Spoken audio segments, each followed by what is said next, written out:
And we're back again. Okay. Do you smoke marijuana recreationally? No? What I do not smoke marijuana universally. do you do any recreational drugs? But Teresa, I explained to you this before. Lying isn't going to get you anywhere. We just need to know the truth. You just lied. You just lied. We just caught you in a lie. Can you tell I me just found this piece off by the traffic light by Lowe's. You said that piece fell off in Pennsylvania. You That's a told lie. me you hit a deer. You That's told a lie. me a whole bunch of stories. You're a Pennsylvania Press online. Race match.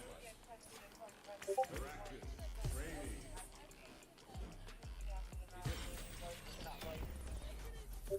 Training room.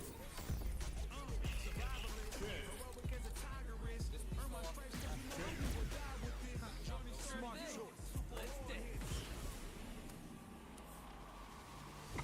Lying doesn't help anything. Where were you coming from? lying. I came from Applebee's. I had one drink. That was it. Okay, after that, I came from there.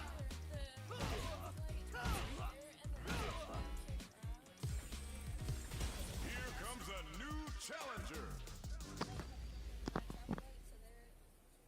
okay, that doesn't really make too much sense either, considering that the traffic light that we took out was on the corner Which corner? of the back entrance. Of the Got it. Round one. That's considering the damage where the bullet. So here,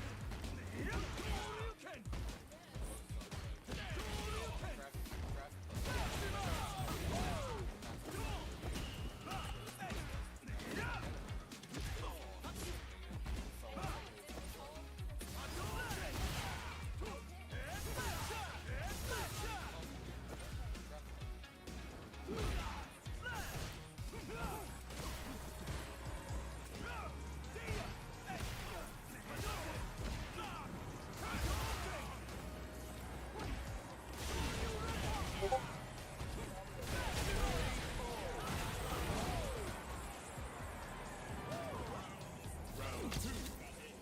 Fight.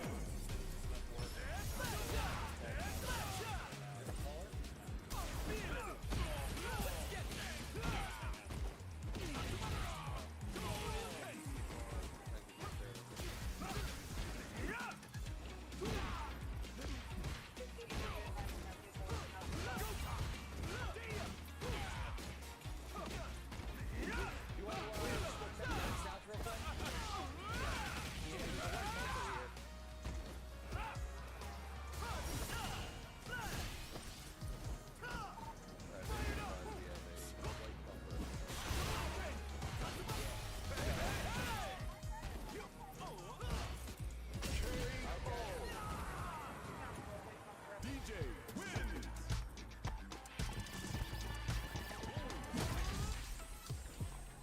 Round one. Fight.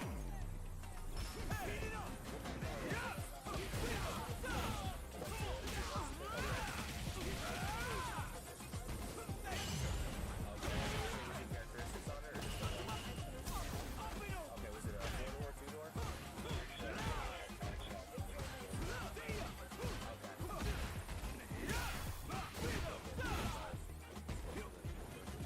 Jeez.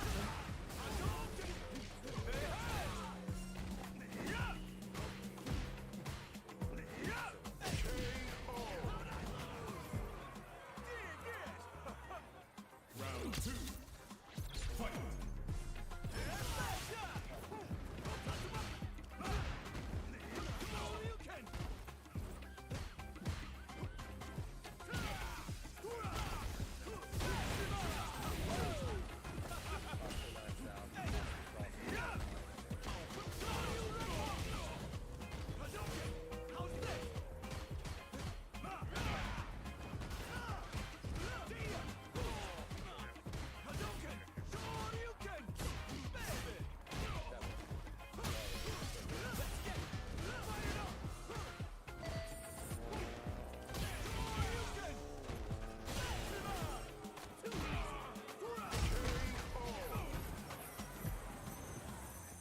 Fight. Round. Fight. See those lights? Plus, there's a road hazard in case you can't see. I know you got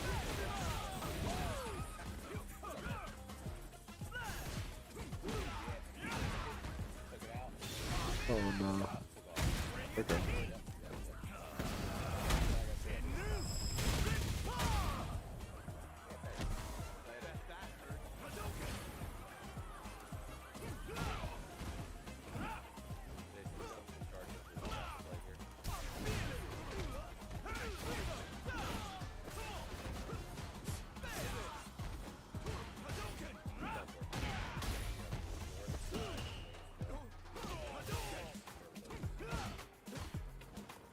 No.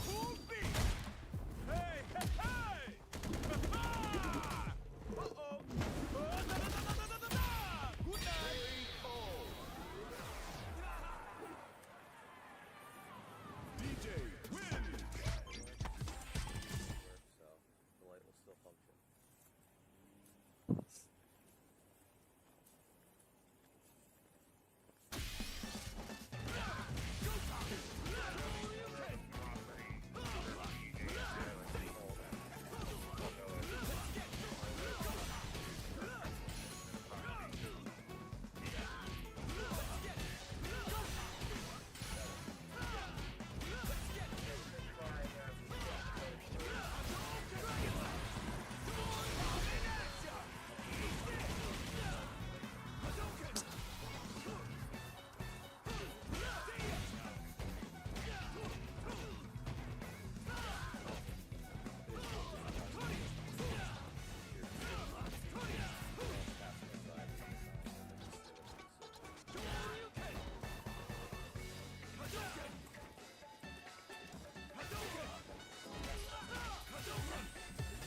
Here comes a new challenger.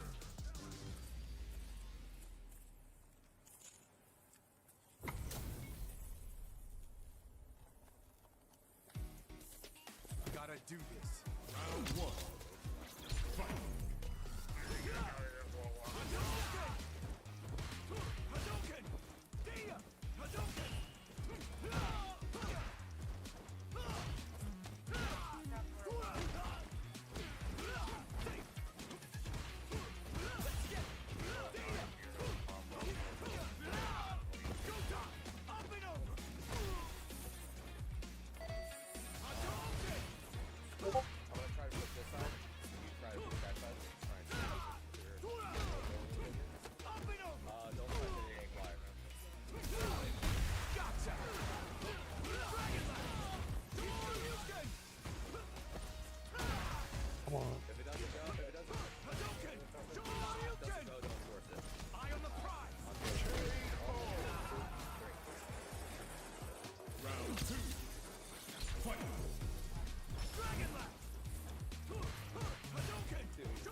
Ken wins. 21.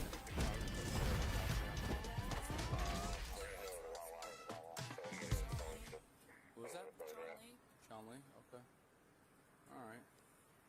I'm sorry. I think I was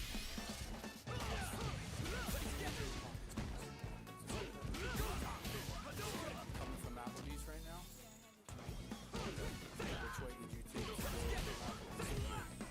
Here comes a new challenger. and I came back from here, and then I ran back, and then here, because So you went over by like Lowe's? No, Got it. You love Applebee's. Okay. Which way? Through Applebee's, right? You went to the plaza, came out by Lowe's, by Chick-fil-A, you made it right into the traffic light right there. You hit that hole that's over there. You hit the utility pole. Your bumper's in the middle of the road. no, I hit the. Yeah. Okay. How long ago?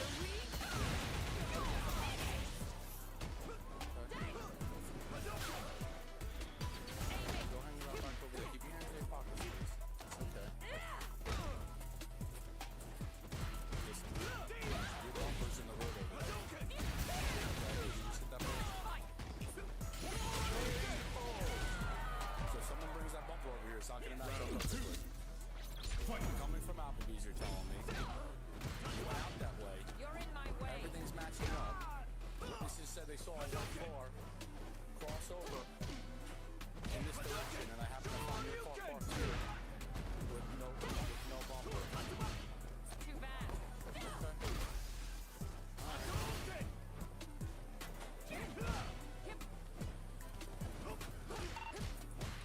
Six up. You don't know the unit out of here. Hang out.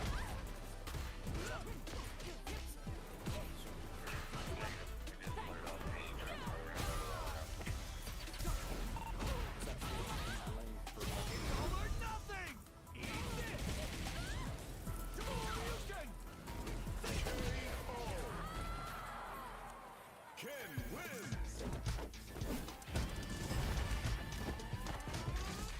So, Teresa. Round one. Again. Left Applebee's. Cut through the plaza. You came out by Lowe's and Chick-fil-A. Did you hit the traffic pole that's right there? Do you not remember hitting the traffic pole? You're in my way. So your bumper's in the middle of the road over there, and there's a pull down.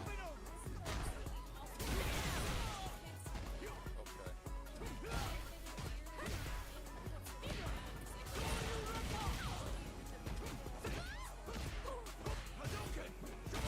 Smoke marijuana recreationally, no? When you prescribe that you have, I understand what's the prescription medicine that you have that has the one officer comes out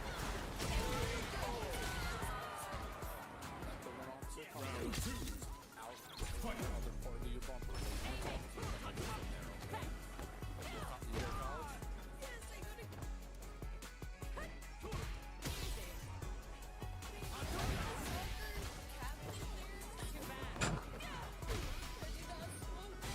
Oh, sorry. Prescribe any other?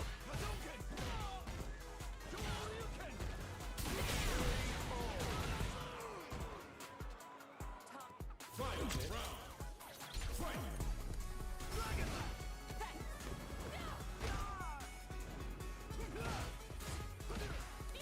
Just hang out with this officer for a second, okay? You're in For a my way. conference?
Damn, fuck yeah, dude.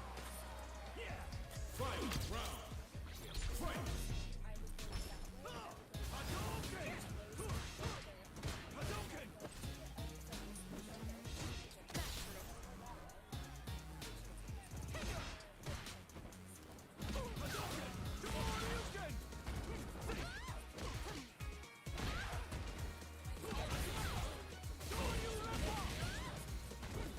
You're in my way.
Cammy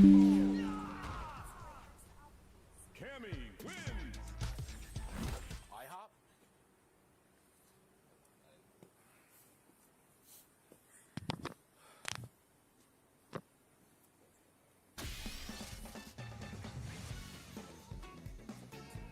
Teresa.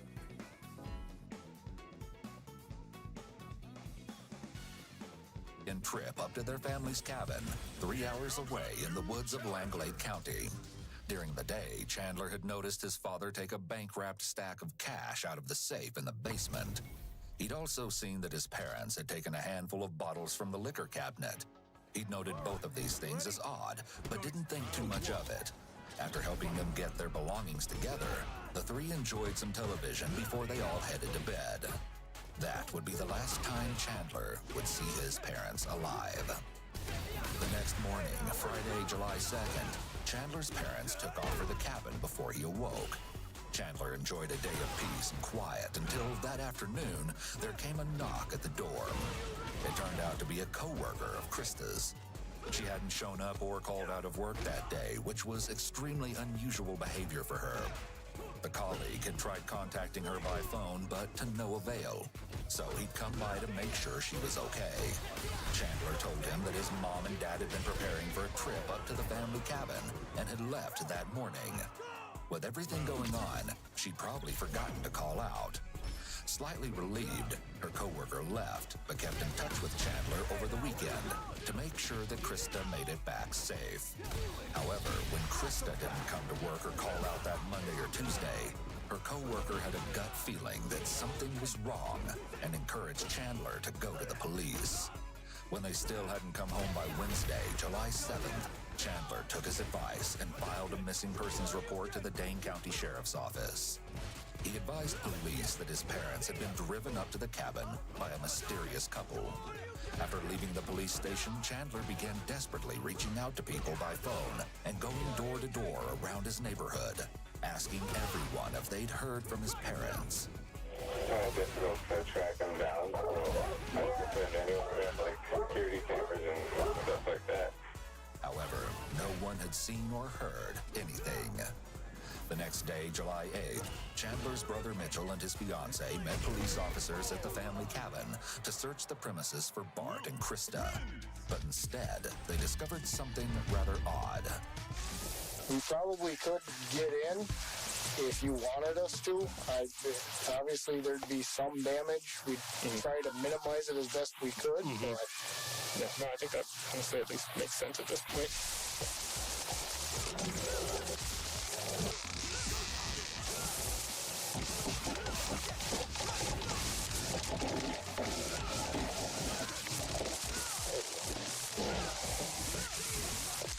Sheriff's Office, anybody inside? Announce your presence, make yourselves known.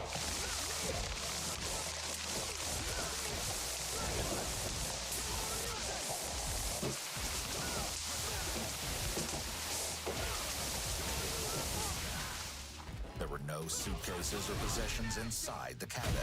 Surfaces were covered in layers of dust, and it didn't look as if anything had been moved or even touched. It was clear that no one had been inside at any point in the recent past. With nowhere else to turn, police summoned Chandler as well as his girlfriend Kat down to the police station in the hopes of uncovering some more details that would help them locate his missing parents. Kat's demeanor at being taken to the station is very different compared to Chandler's. Oh my god, you can see me? So I'm not gonna lie, if you hear me burping, I have a very sensitive stomach. Is it true that the back seats are leather just in case people throw up or pee back here?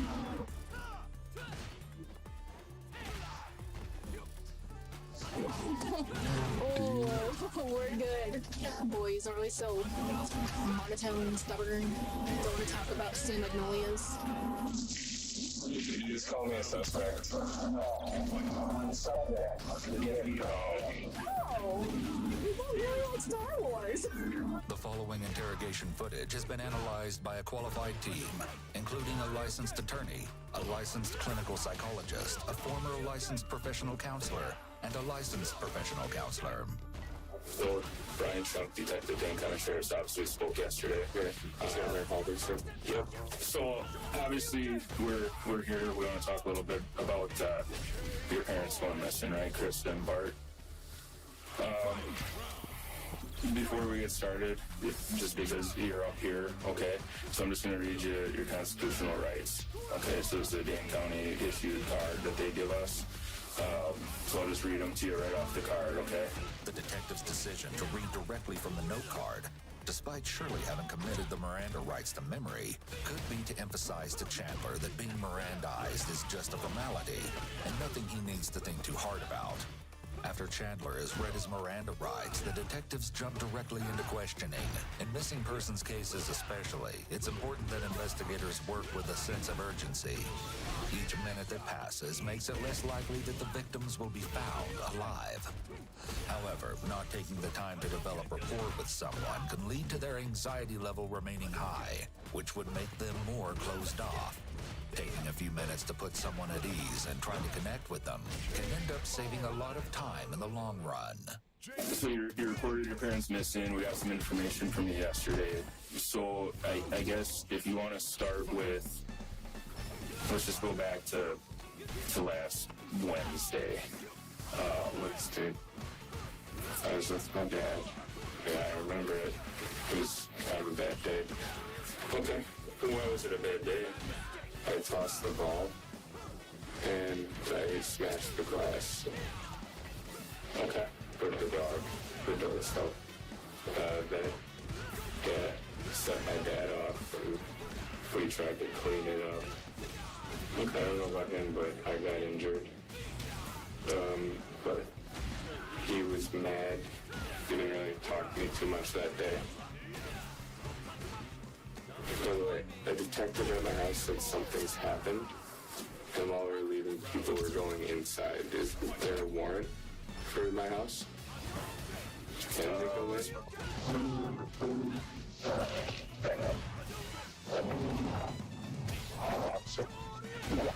What are they up to? What are they up to? My guess is they want to just ask more follow-up questions on themselves. No, they went into the house. They didn't go into the office. They had a warrant. They just went behind it.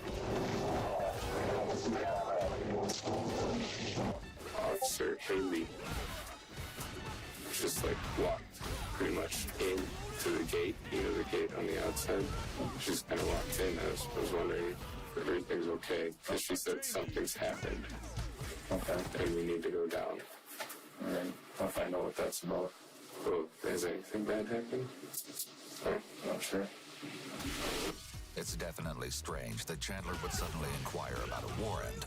He looks at the detective with a more stern countenance when asking this question and makes what appears to be direct and sustained eye contact. While sustained eye contact is more of a sign of dishonesty rather than honesty, and looking away periodically can be due to accessing memories, Chandler's almost constant looking away is atypical behavior and suspicious. Just like how his sustained eye contact is a red flag, the awkward, sustained, almost complete lack of eye contact would raise concerns. Here, his eye contact has nothing to do with trying to look open and honest, and everything to do with seeking out any emotions or clues in the officer's face as he responds. For now, they shift their focus back to getting a timeline for what Chandler did on Thursday, July 1st, the last day he'd seen his parents. It's Thursday morning. I wake up. I kind of just stay in my room on my phone. Help my mom out getting ready for the morning. She left for work at 7:30. His hand covers both sides of his face and he rubs his chin. These are typically self-soothing behaviors, which aren't unusual for a situation like this. Most people in Chandler's position would be anxious. The pressure from the rubbing is comforting, and his hand and arm serve as a subconscious barrier between him and the detective he's talking to. Chandler speaks very slowly, even when describing routine activities like helping his mom with chores before work. He appears to be thinking a lot and often stares blankly at the floor, as if in a daze.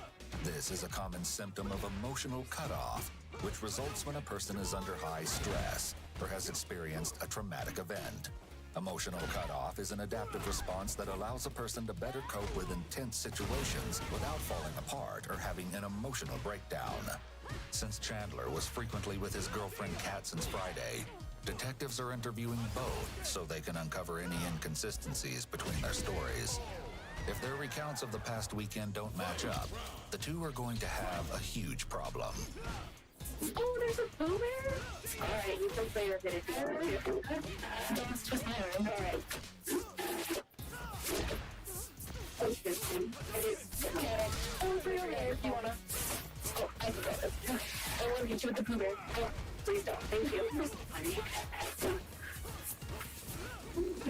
For this? Oh, thank you.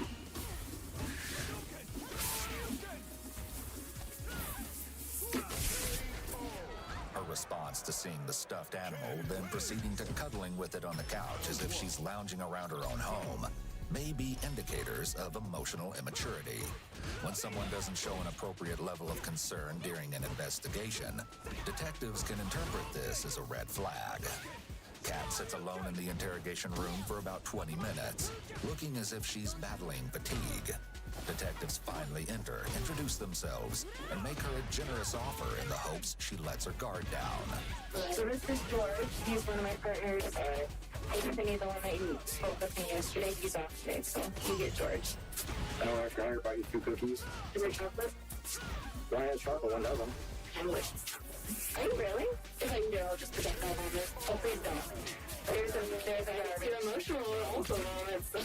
I think I know one sprinkles, but you know what? I can hear it. You want it? You want it? That one has chocolate. This one? This one. Oh. I was like... I'm sure we want that one. Kat seems to be in a much softer interrogation room than Chandler. Soft interrogation rooms come from a trauma-informed perspective. When family members, children, or victims of assault need to be questioned by police, they may feel safer doing so in a space that feels comfortable, especially compared to a bare interrogation room. In a regular interrogation room, detectives want the suspect to rely on them to provide comfort, such as compliments, food, cigarettes, attention, rather than the room itself providing comfort. So, some of it is going to be repeat. I just want to make sure that I'm really understanding everything. So, again, give me your time. Mine's on Thursday. Thursday I work. That's when Chandler told me, I think it was Thursday, that his parents were going up to the cabin with some friends. So he was going to be at the house with the dog by himself all weekend. Went to sleep. Friday morning, I woke up. They had left with the stuff was all set out. I remembered the cast. Alright, so Friday during the day, I just played video games, kind of. Yeah, then after work, I believe that was the day Kat came over. After whose work? Kat, she has 5 to work. 5 is her work when she was off. I believe she came over. She, I believe she stayed with me on that couch that night. Woke up, got ready for work, went to work. We planned that I was going to go over there and spend the night. Just hang out with him and the dogs. So you went to Target, but you went from Hilldale to East Target? To East, to my mom's house, to grab the hydrogen peroxide and the Swiffer because Chandler broke the glass of the fireplace and cut his toe, so we had once I'd seen that, and then clear up the glass and left. You've probably noticed that Kat is eating her cookie extremely slowly. This is significant because if you remember, when the detectives first offered Kat the cookies, she told them that she has a chocolate allergy. She claimed that she'll violently throw up if she eats it. However, between the sprinkle cookie and the chocolate chip cookie, she chose the chocolate one. This may explain why she's holding on to it for so long and taking such tiny bites. She could be trying to avoid the chocolate or ingest only little bits of it at a time. You'll later see throughout the interview that she pauses multiple times, reporting the urge to vomit. Her choice to take the chocolate cookie, though, was unusual and could be a possible indication of attention-seeking behaviors. So went to Chandler's, and then I was there, and then I left in the morning because you want to do chores, and then I know what time around what time I was home. Took a picture. And so on Saturday, I was with my dog at 8:53 a.m. So did you see the fireplace? What did it look like? Like broken. It was like one pane, I think, on the left side. And did you see like the blood in the glass? Was that all picked up? It was pretty much all picked up except like a little bit of glass was still there. Honestly, I didn't see like a lot of blood, but probably because it was only a cut on his big toe. Okay. I see, okay. And the blood was by the fireplace, I assume? The blood was by the fireplace? I think so. I didn't like see it, you know? Oh, you didn't see blood? Oh.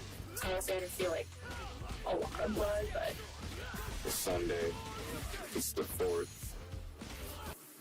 In the morning, I'm a little worried about my family. I think I called my mom. Oh, it's rough. I've called. I don't know the times, though. Throughout the weekend, I mean. But I called my mom, I believe, in the morning or along those lines, and I get a text from her. It was a text message. It wasn't even a iMessage, so I assumed. She said White Lake today. So she sent it that day. Chandler makes notably little eye contact with either officer throughout his explanation of his weekend. Occasionally breaking eye contact is a typical sign of one's attempt to access memories. But Chandler is mostly staring down and away from detectives, only looking up at them every now and then. Also, the way Chandler backtracks here sounds as if he made a mistake by indicating to detectives that he only contacted his mother on July 4th. He felt the need to clarify his statement, a sign that there's something of possible interest here. I called Dan that Sunday, asked him what he's up to, if he wants to hang out. I don't like being alone at the house very long. Dan is mom's co-worker / friend? Yeah, okay. He invited me for fireworks in his driveway. No, this is Sunday. So I went to Kat's house to eat, but we ended up not eating there. We went to Cress's house. Kat and I rushed back to my house, left the girls out, and we go back straight to the farm. The farm is Cress's home and property. It's a large plot of land that features Cress's house, fields of crops and plants, a big barn, and an above-ground swimming pool that Chandler and Kat frequently use. After enjoying a meal at the farm, the couple traveled back to Chandler's house around 7 p.m. They fed his dogs and took them outside, tackled a couple other small chores. Then they made their way to Dan's house to light fireworks and spend the 4th of July holiday together.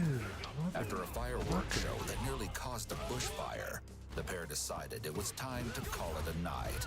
They went back to Chandler's house and fell asleep together around 10 p.m. Kat tells investigators much of the same thing about her holiday. When you say you went home, you went to your mom's? yes.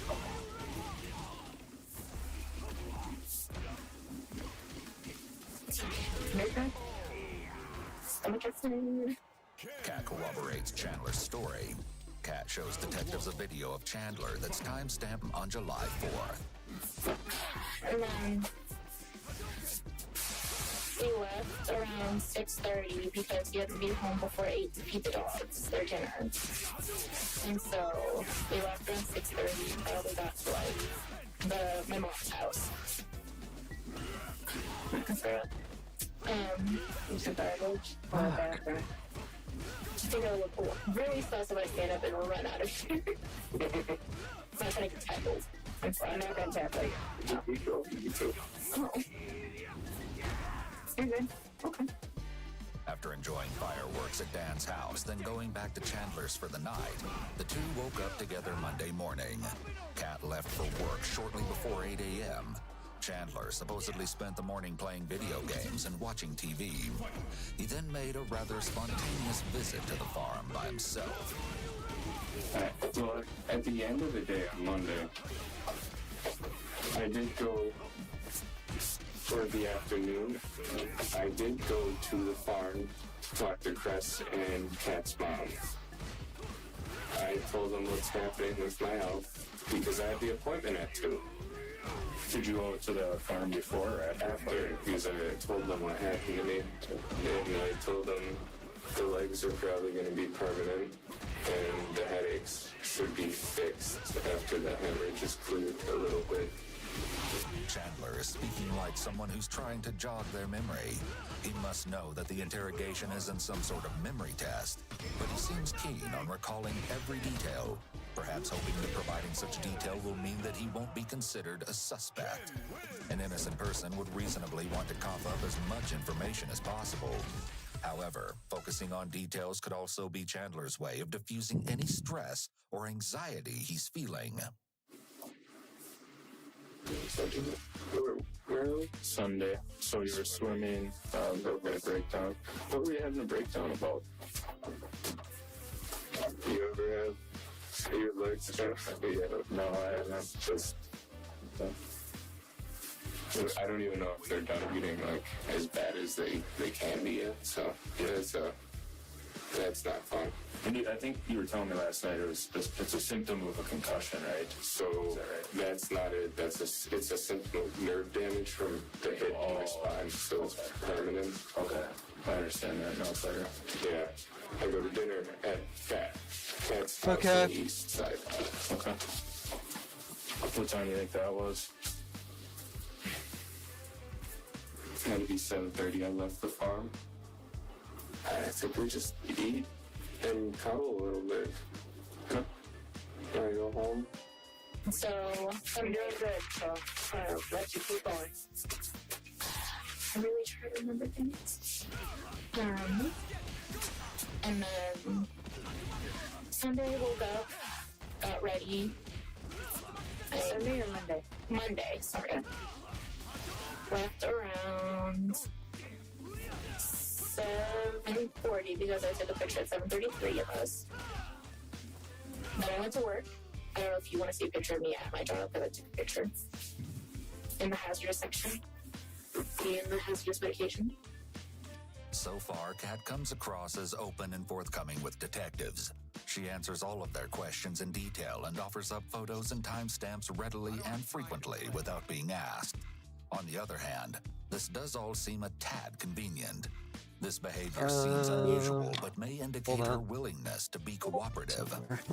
From there, I went to my mom's house because I went to the farm because my mom's fiance lets him walk in the pool because that's one of the things we did Sunday because it helps stretch out his legs, make him feel better. Because I also helped stretch his legs on Friday because he has some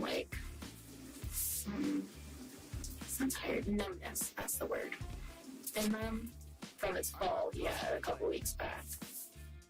From there, Kat's account of Monday night mimics Chandler's. They met up at Kat's mom's house sometime around 8 p.m., ate dinner, and watched TV together. Then Chandler left, and they spent the night in their respective homes. We pick our tail back up on Tuesday morning. Dan is worried about my mom on Tuesday, I think. Did you call I her? said no word. My mom, I don't know if he called her. I think he just contacted us so I can think of Reached out. Yeah, he reached out. Then I'm like, oh, it's Tuesday morning. They should be here. No worry. I think I called my mom that day. So from the time they left, did you talk to them at all when they were? I got a text. You got the one text that you mentioned earlier. Don't even like it, right? Yeah. That was it. Nothing else. Yeah. So that's that's fishy to me, even the text, because I realized Memorial Day is when the White Lake Parade is. Oh, sure. There's no 4th of July. Maybe there's cheap drinks, but there's no parade at White Lake on the 4th. Then I started trying to get the glass. So I got a little lazy on the glass. I just kind of had chairs in front of it. My blood was kind of on the floor, so I got the Swiffer I borrowed from Kat. I Swiffered the floor, and then I got a little bit in the kitchen, and then everywhere kind of I walked, pretty much. The bathroom, the kitchen, and then I couldn't get the carpet, so I still stained that up real crappy. While it's possible that the bloody toe and the explanation behind it are all true, traces of blood at a crime scene are always a red flag to law enforcement.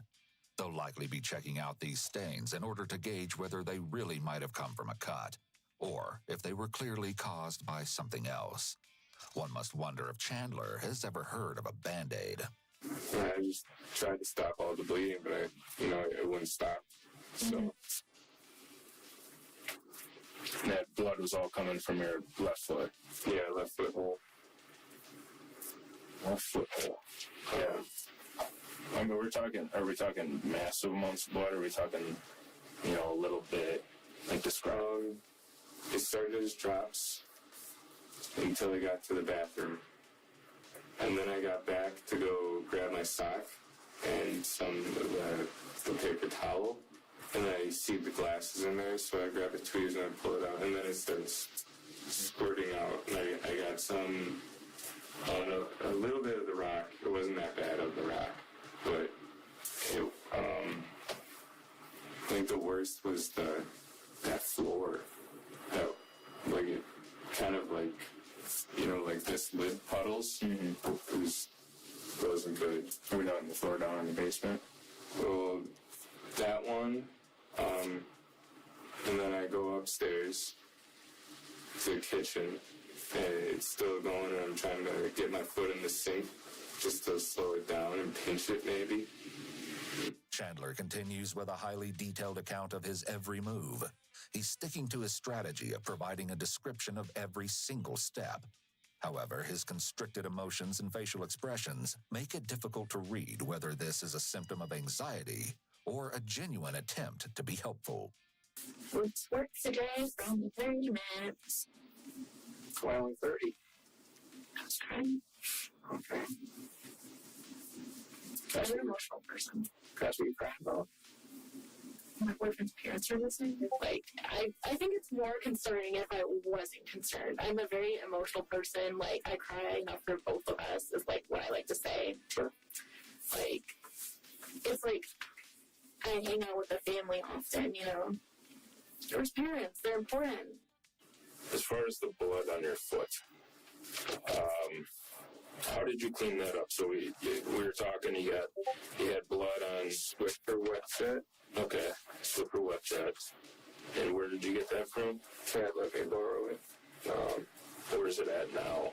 I returned it to Cat. Yeah. Did you use anything else? Hydrogen peroxide for the tiles and the hard floors. Just the big globs needed a little bit. Hydrogen peroxide. Did that seem to help get rid of the blood? Well, it hurt my foot. That stuff. But it didn't really help. Okay, it kind of just made a mess. Well, when I had some blood on the basement, I used the peroxide. Okay. Basement floor and tiles in the kitchen? Yeah. Okay. Yeah, I peroxided. It wasn't as much. There were this size pools in the kitchen. Okay. I was pinching it pretty dang hard. And did you clean up at all when it actually happened? My dad was furious. So he did stuff to clean it. Yeah. I don't know what he did. But he sent me to my room upstairs and he did whatever he did, but it still was on the floor after he was done. Okay. Did your dad get injured at all when the glass broke? Did he step on any of it? He sent me up. But I don't doubt it. If he gets mad, he's not thinking. So we don't know if your dad got hurt. No. Okay. No. But my best guess is that guy reached in the fireplace and cut his arm or something. I don't know.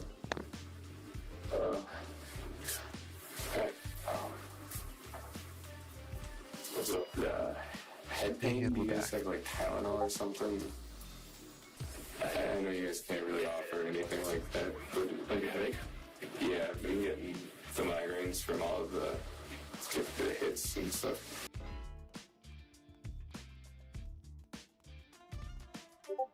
Chris Chan is often called the most documented person on the internet. From an extensive wiki to thousands of YouTube videos, millions of onlookers who have jumped on to observe the story, it's hard to name someone more synonymous with modern internet culture. And even with Chris being a subject of forum talk for more than a decade at this point, it seems like people are hardly losing interest. So today, we'll try to cover the entire story of everyone's favorite or least favorite internet celebrity. Chris Chan's story starts and ends with women, and with one in particular, his mother. Her allegedly abusive parenting being why he became the most documented individual in the world. And it was on account of its unspeakable acts toward her that he was suddenly pulled out of the public eye and into a jail cell. Seeing as he was just released from that jail cell, everyone's worried about what's next for Chris. It's natural to think history will repeat itself, but many still don't know the full extent of that history. A history which spans over 40 years, with its groundwork being laid even prior to that. It all started in the year of our Lord, 1980, when a 53-year-old Bob Chandler and a 39-year-old Barbara Weston got married. Barb was involved with a few other men before Bob, such as a man named Ron Coleman Yeats Sr., who she had a child with by the name of Cole. Barb, however, disputes this and claims to have never been involved with Rand, but with a man named Jack Smithy, with whom she supposedly had a fancy wedding. Cole grew dubious of his mother's claims about who his father was and decided to hire private investigators to settle the matter. In emails he eventually exchanged about the pursuit of the identity of his father, Cole said, "It seems likely, since Rand's middle name is Coleman, that this man is my biological father." However, Barbara never spoke of this marriage. I would never have known about it had I not made a special trip to Richmond to get copies of all of her marriage certificates. Can you imagine having an essential part of your personal family history shrouded in mystery for 44 years because the one person who could clear the air insists on lying to you? Barbara hung up the phone in my face when I asked her about these revelations. Needless to say, I really don't give a fuck about Barbara or about her fucking lies. In 1966, when Cole was 3 years old, Barbara began a relationship with a man named Jerry Harmon Jr., who would become Cole's stepfather. Another finding of Cole's investigations was that Barb never actually married Jerry despite her claims of having done so.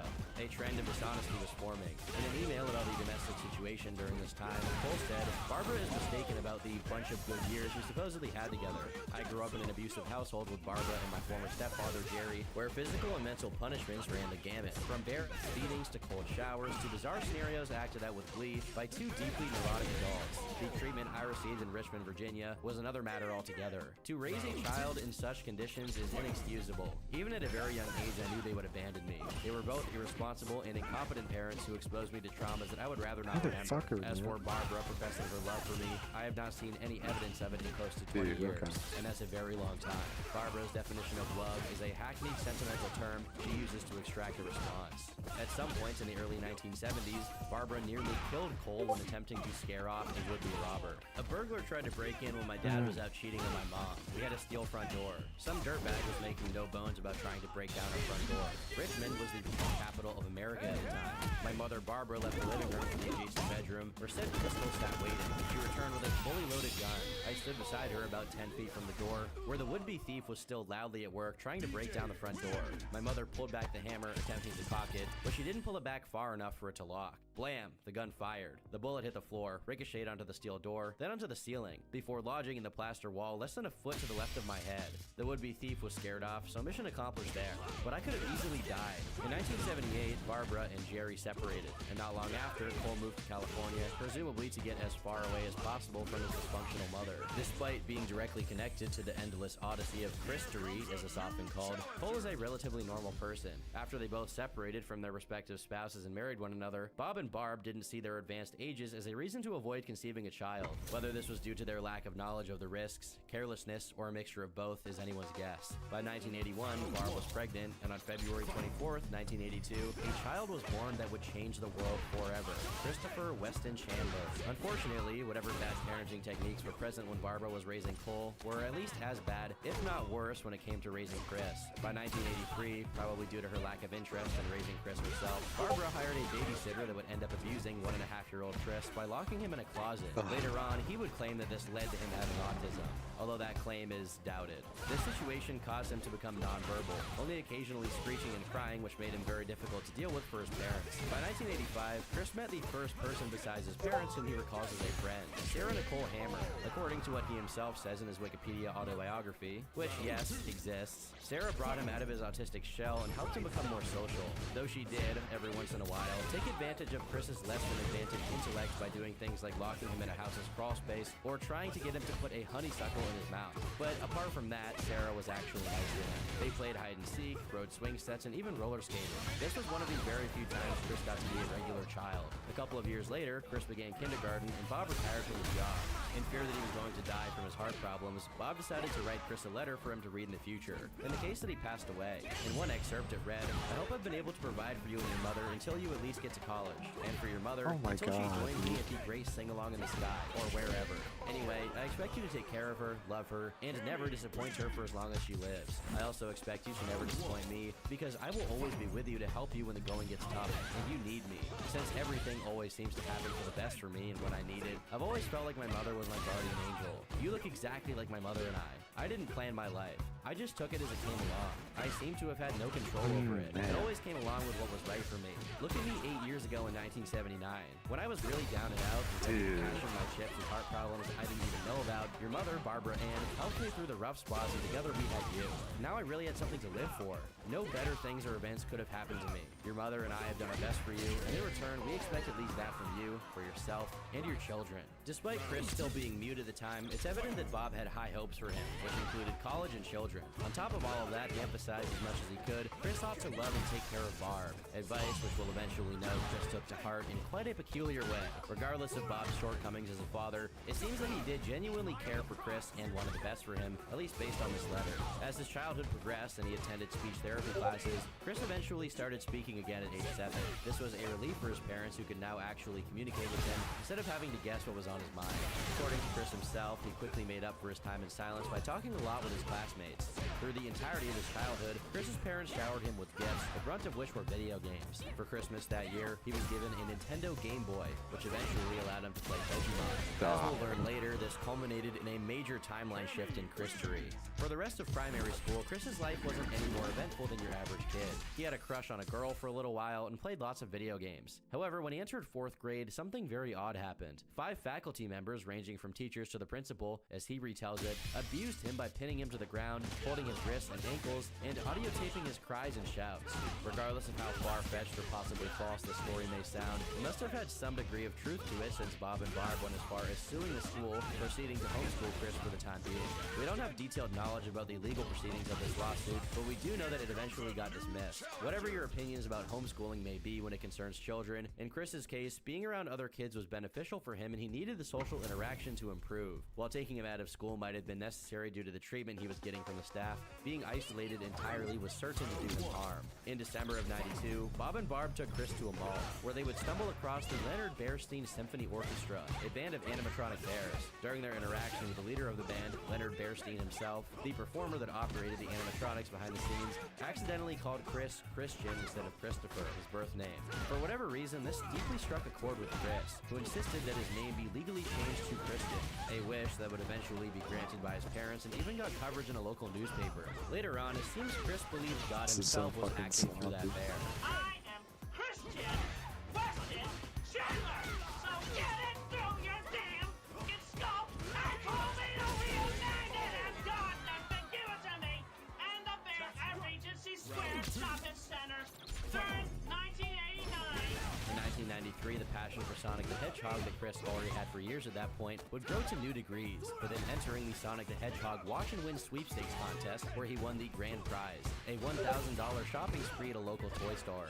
This win was reported on television, making yet another instance of Chris attracting the attention of the media, even as a young boy. By 1996, Barb would retire as well, meaning both her and Bob were spending the entirety of their time raising Chris, though whether their increased presence was good or bad for him, only time would tell. This was also the year Chris began high school, and in his opinion, these were his happiest years. It was during this period that he became the water boy for the basketball team, and just a year later, he's a manager for it. However, I assume that if Chris was able to exercise that position, it must not have been that serious of a position in the first place. During one of his high school's basketball games, Chris unknowingly received a vision of the things to come. As he tells it, one day during b-ball practice, I was randomly thinking, with a picture of Mighty the Armadillo of Knuckles' Chaotix 32X leaning against one of a bunch of tall lockers in my head, when suddenly the door behind him opened up, and out popped this orange hedgehog with a basketball. So I drew and colored him on paper immediately. Bionic the Hedgehog, Sonic's long-lost brother, was born. As you can imagine, it's just a dismal recoloring of Sonic, but orange. Oh, and by the way, in case you didn't figure it out, his name is Bionic because B is for basketball. Along with having crushes on a couple of cheerleaders and involving himself in an altercation that got him demoted to the short bus, his time in high school was marked by a prophetic dream about Sonic being on Game Boy. After getting an F in English, his 16-year-old Chris recorded his very first video dubbed Song of Christian, where he read a poem he wrote and proceeded to meander about other topics. I hear America singing as I sing of myself, and you experience as I experience. The problems of yourself are my problems. The ear of the young singing cries a happiness. The children's song is song of laughter. And also, sometimes Mother and I buy some Lego sets and build them together. Like for example, this old bicycle pick shop here.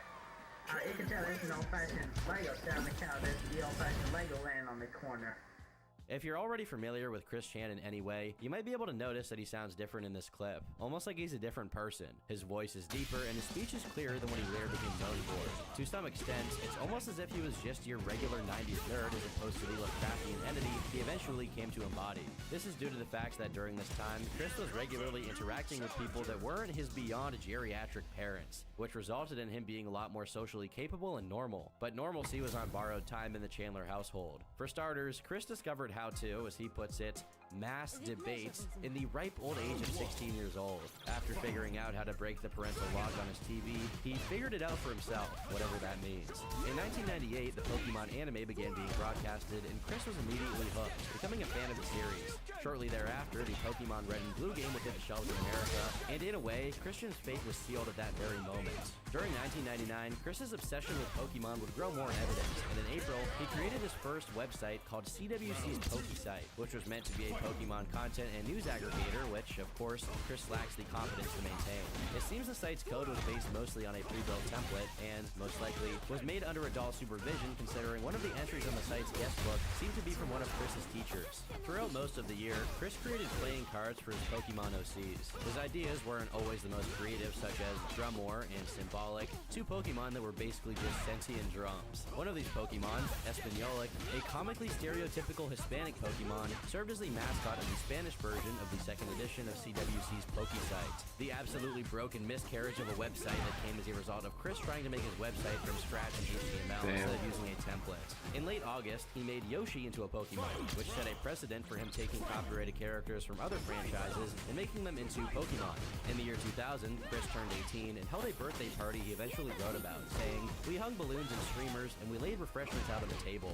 At the door was 4 of my high school amigas, and one of them brought a friend. We ate pepperoni pizza and drank Pepsi. It was great.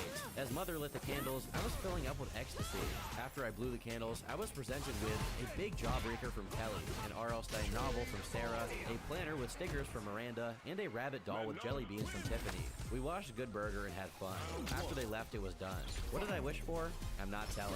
Though they obviously went to his party in the spirit of charitability, the fact that he was likable enough to inspire these girls to humor him is a sign that, despite his problems, Chris was was functional, even if in his own way. In the same year, Chris began taking Paxil, a medication to help with his autism, and overall, it seemed like things were headed in the direction of stability. But who could ever predict what was coming next? Chris's interest in Pokemon endured, and he continued to create new Pokemon playing cards while having people from his school sign his site's guest book, complimenting his art. With all of these social rewards he was getting from expressing his creativity through his interests, Chris's ambition and belief in the potential of his creations only grew. During a computer graphics class, Chris was assigned to create a CD album cover, but with the caveat that the image could not include any copyrighted character. Because of his dependence on derivative material, he struggled with this limitation. That is, until he came up with a brilliant idea. If he were to make a hybrid of two copyrighted characters, the resulting admixture wouldn't be copyrighted, and thus, it had to be acceptable. The CD, dubbed Christian's Favorite Hits, would feature a picture of Chris himself alongside a few OCs of his, but with one unforeseen addition, the one and only Sonichu, a mixture of Sonic the Hedgehog and Pikachu. He commented on this moment, saying, "It dawned on me at that moment after lunch, much like the random creation of Bionic the Hedgehog during basketball practice in my freshman year, Sonichu just bursted right into my imagination. A blur at first, but then it became more clear and came together very well. So as swiftly as the creation of Bionic, I drew Sonichu on paper from imagination. Then I drew him on my currently open Photoshop program. After checking with my teacher and my father, who is big on copyrights and whatnot, Sonichu was legal then, and still is, and only mine. So, soon after, the CD cover was made, printed, and passed with an A+ grade. And just like that, things would never, ever be the same. Soon after Sonichu's conceptualization, Chris would immediately start making homemade Sonichu merchandise as if he was a real character. One of the girls that went to his birthday party, Kelly, received a Sonichu sweater Chris had made. Though it's a virtual certainty she had no idea what kind of psychotic horcrux she was dealing with at the time. Chris's creative streak would continue to manifest through another assignment he had to do, wherein he would have to document a week of his high school life, which he would dub A Week with Christian Chandler. The cover art is a picture of him wearing an Ash Ketchum hat with his dog, Patty. Above it is the title scribbled in Chris's incomprehensible handwriting, while underneath is the most menacing drawing of Sonic the Hedgehog ever made. This pattern of randomly drawing Sonic's head continued through the project. As in the first page of this assignment, we have this rendition of Sonic looking like he's been run over by a Japanese bullet train. As for the actual contents of Chris's paper, it details a pretty uneventful week, with Chris helping his parents move, sleeping during class, playing Pokemon, and reading R.L. Stein books. While most aspects of his life kept their monotonous rhythm, Sonichu festered in the deepest crevices of Christian's mind, taking on a myriad of different forms such as Dark Sonichu, Surfing Sonichu, and Snowboarding Sonichu. A man for all seasons. By June, Chris graduated from high school, though it was not a good experience for him. In his Wikipedia autobiography, he said, "Graduation for me was a sad one then. I only got recognized for my grades with a star pin, yet they had more fancier awards for more important qualities. I should have been highly recognized for my artistic talents. I showed many art classes for the award ceremonies before graduation day. I felt crestfallen greatly from not getting recognized for any of my talents. I excelled in math too, for the love of God. I had gotten over the award ceremony on the graduation day, but to add lemon juice to an open wound, it was dark and rainy that day, and they handed out more talented awards right before handing out any diplomas. When I went up there to get mine, I was feeling depressed, upset, crestfallen, and ticked off. When the award was handed to me, I took it without looking anyone in the eye, and I did not shake anyone's hand. I just walked back to my seat in the graduating crowd. Then, soon after, I just walked the wrong way up the center aisle, found an isolated table, and cried myself out. My mother found me later and comforted me. My father was so ashamed of the way I acted, and he would later still be angry at recalling the moment. Tiffany also found me and gave me a caring amount of condolences back there. I gave her a plush Psyduck as a graduating gift beforehand. But I left out two other reasons why I felt crestfallen at graduation. I never got the chance to ask Kelly out on a date, and more importantly, that I was leaving all my close gal friends behind. Soon after finishing high school, Chris would enroll in a community college, though at this point his priority was clearly Sonichu. In CWC's Poke site, he announced that a dedicated Sonichu page was in the works, and a logo for it was released. His indelible originality follows Sonichu and Rosechu with Chikachu and Meichu, the female versions of Pikachu and Raichu respectively, though what function these pieces of OC serve is completely unknown. In October, the Sonichu site goes live and it looks about how you'd expect. Zero improvement whatsoever in website creation since CWC's Poke site 2. As a matter of facts, the Sonichu website is mostly a carbon copy of the Poke site, mostly containing recycled material from it. At around the same time, Chris decides to further his commitment to the Sonichu IP and makes a Crayola medallion of Sonichu's head with his mouth covered with red sauce, like he just feasted on an order of Blizzies. At the tail end of that year, he creates Sonichu's female counterpart, Rose Chew, which is basically just Amy Rose from Sonic the Hedgehog with little if any changes to her appearance. All of this marks the beginning of Chris's rapidly deteriorating mental health, as his obsession kept growing into unhealthy and straight up odd directions, and he started putting on significant amounts of weight. Though the first half of 2001 was mostly uneventful, Chris began working at a Wendy's in August, his job description being cleaning trays, tables, and carpet/tile flooring, keeping the place neat, and serving the customers with kind, understanding help. Just a couple of months after he was hired, however, he was let go.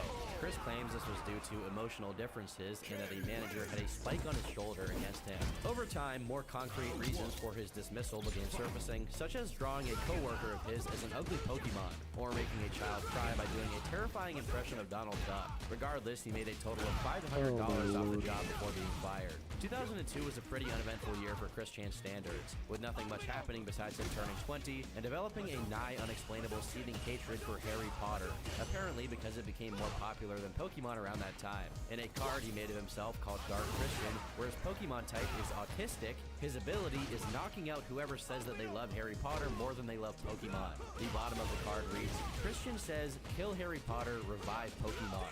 Early on in the year, his 21st birthday is ruined by his teacher, as he details. My 21st should have been as nice as my 18th or Sweet 16, right?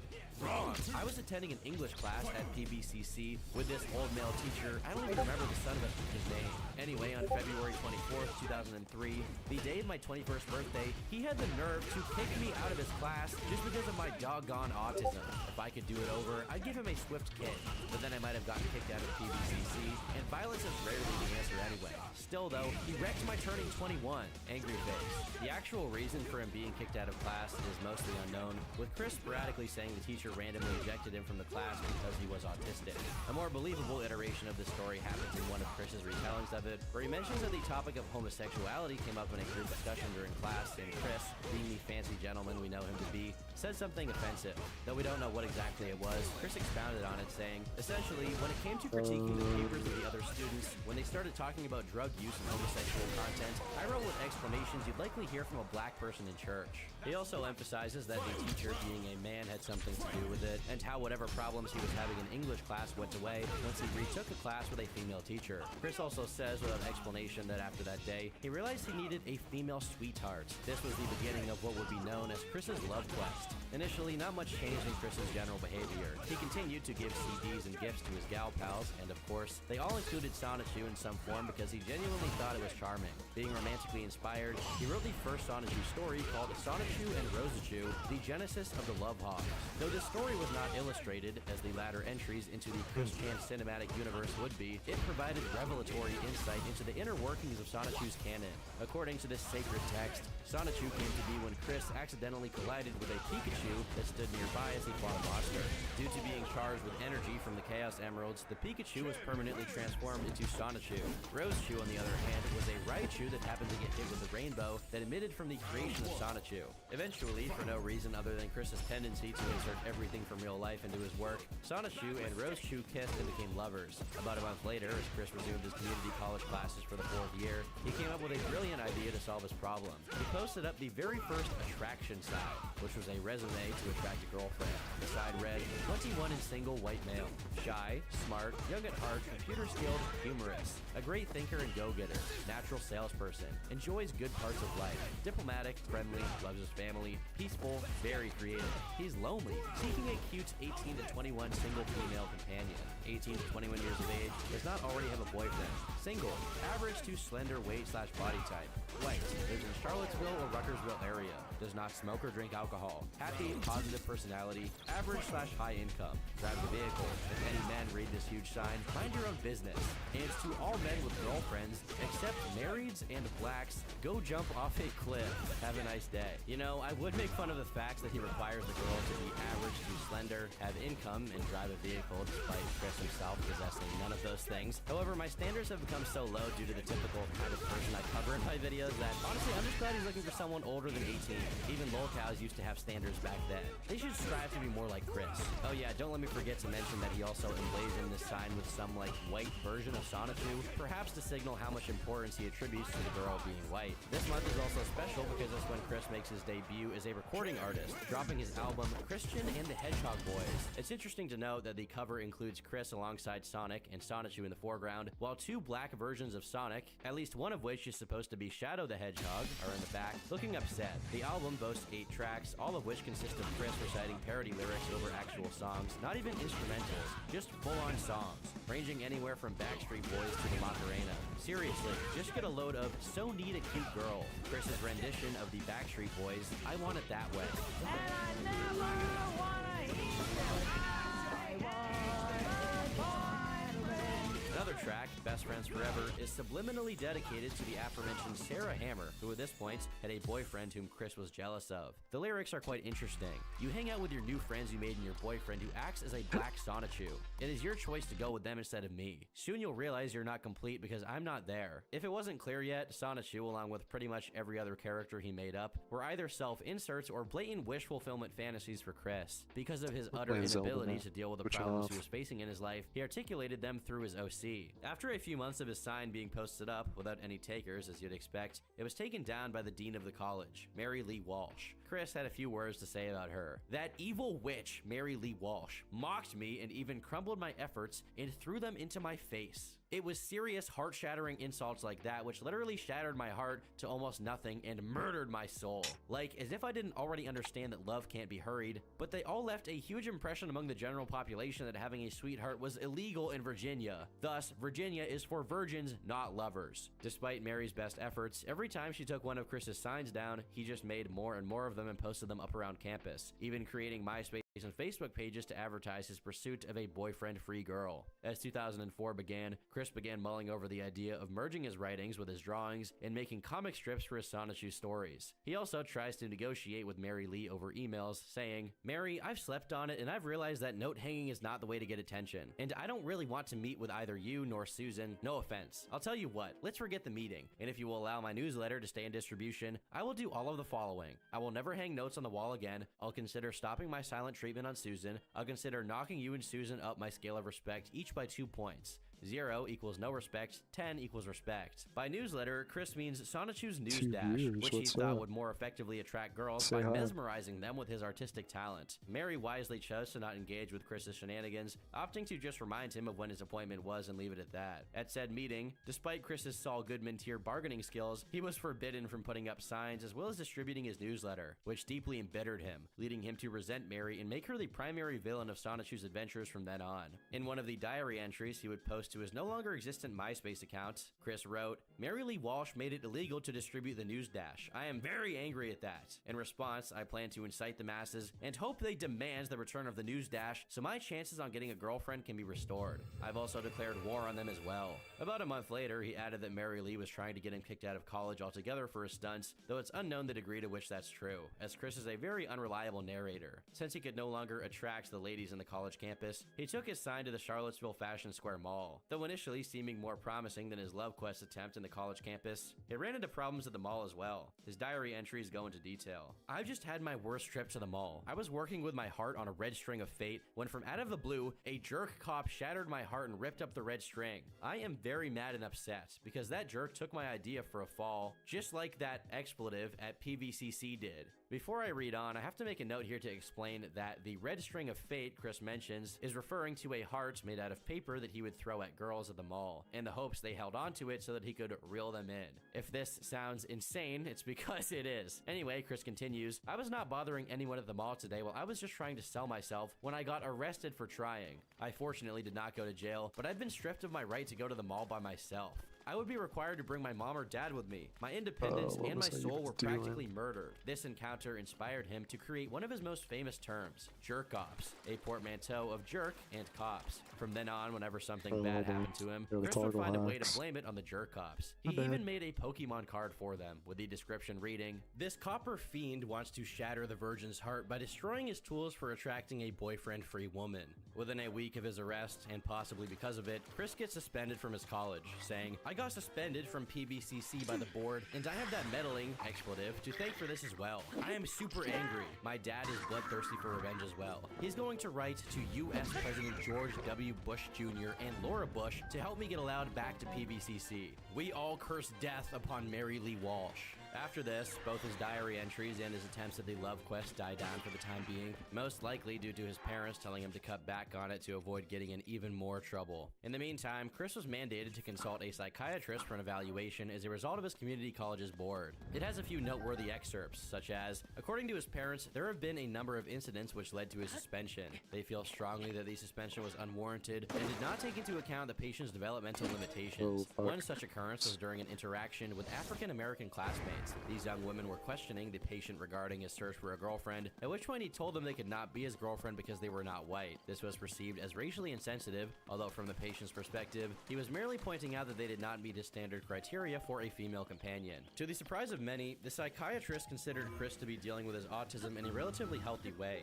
despite the occasional mischief he got up to. One interesting point that has been brought up as a consequence of this document is the fact that both the Love Quest and Sonichu, Chris's two most destructive obsessions by far, only began manifesting after Chris began taking Paxil in 2000. Though I'm no specialist on the matter, some have said that Chris should not have been put on an antidepressant, let alone Paxil, which is the most potent SSRI available. Considering how mild his symptoms were up until that point, it would make a lot more sense for him to just have regular appointments with a psychologist instead of being medicated with no follow-up whatsoever. The psychiatrist that did this particular evaluation, however, was not of this opinion, and instead recommended that his dose of Paxil be increased from 20 milligrams to 30 milligrams daily. I bet that after this, Chris improved by leaps and bounds. Regardless, the rest of 2004 was quiet, with the exception of a video Chris recorded in his bedroom singing a few of his songs, wherein he was wearing the outfit he would become almost exclusively associated with. Along with it, he is donning his esteemed Sonichu medallion, completing the Chris Chan uniform to a T. Unfortunately, despite asking Santa Claus for a girlfriend, Chris spends yet another Christmas as a virgin full of rage. 2005 rolls around, and a few posts begin popping up on Chris's website, claiming to be hot chicks who have seen him at the mall, but didn't come up to him for one reason or another. Though few and far between at this point, these were Chris's first proper trolls, first of exceedingly many. However, one of the people that commented this wasn't joking. An actual girl witnessed what Chris was up to at the mall she worked at and decided to seek his website out. This was quite the event since, up until this moment, Chris never got the time of day from anyone, let alone a girl. Her name was Anna, and in a blog post titled, "The Tale of the Crazy Pacer," she writes extensively about her Holy encounter with shit. Chris, saying, "Once upon a time there was a guy who paced in front of Abercrombie & Fitch. He'd come and do it for hours on end, just walking back and forth. He was an okay looking guy, not evil looking like creepy molester dude, so he would pace for his allotted time, then leave. Sometimes as he paced, he would sing or shout. Nobody really could ever tell what he was saying. Oh yeah, and he always wore the same shirt, a nice little long-sleeved red and blue number that had a gold crest on the left side and a white collar and cuffs. Someone, I can't remember who, suggested that the next time he looked in, we'd wave at him. Whoever suggested it should die, unless it was me, in which case I feel I've received enough punishment. Of course, he looked in and we all waved at him. He looked kind of bewildered and sort of scared at first, but quickly caught on and waved back. So we went about our business, doing floor set and junks, and a little while later he came in. I was kind of apprehensive about this. I mean, I've been doing floor set all day and I didn't really feel up to dealing with another crazy, but he came right up to the counter I was standing behind, and he looks right at me, all fidgety and twitchy, and this conversation ensued. Chris, you look to be about 19 years old, right? I busted out laughing because he guessed it right. That's exactly right. See, I know these things. I can just tell how old someone is, he said, kind of proud and still timid at the same time. My name is Christian, but you can call me Chris. I'm Christian W. Chandler. Oh, hi, Chris. So, do angels have names? I found out later that he meant to say, do angels like you have names? Poor guy was so nervous he didn't get it right. Probably, but I don't know. Well, what's your name? Sorry, I don't go for pickup lines, I replied, kind of laughing. His face kind of fell and I felt sorry for him, but he pressed on. Oh, I'm sorry. I didn't mean to insult you. I was just asking your name. So what is your name? My name is Anna. Okay, well, Anna, is there any way I could, get your phone number and maybe I could give you a call sometime? No. Well, do you want my phone number then? You can call me on my cell phone. No thanks. So, do you have a boyfriend, Anna? No, I'm not looking for one, though. Alright, well, do you have access to the internet?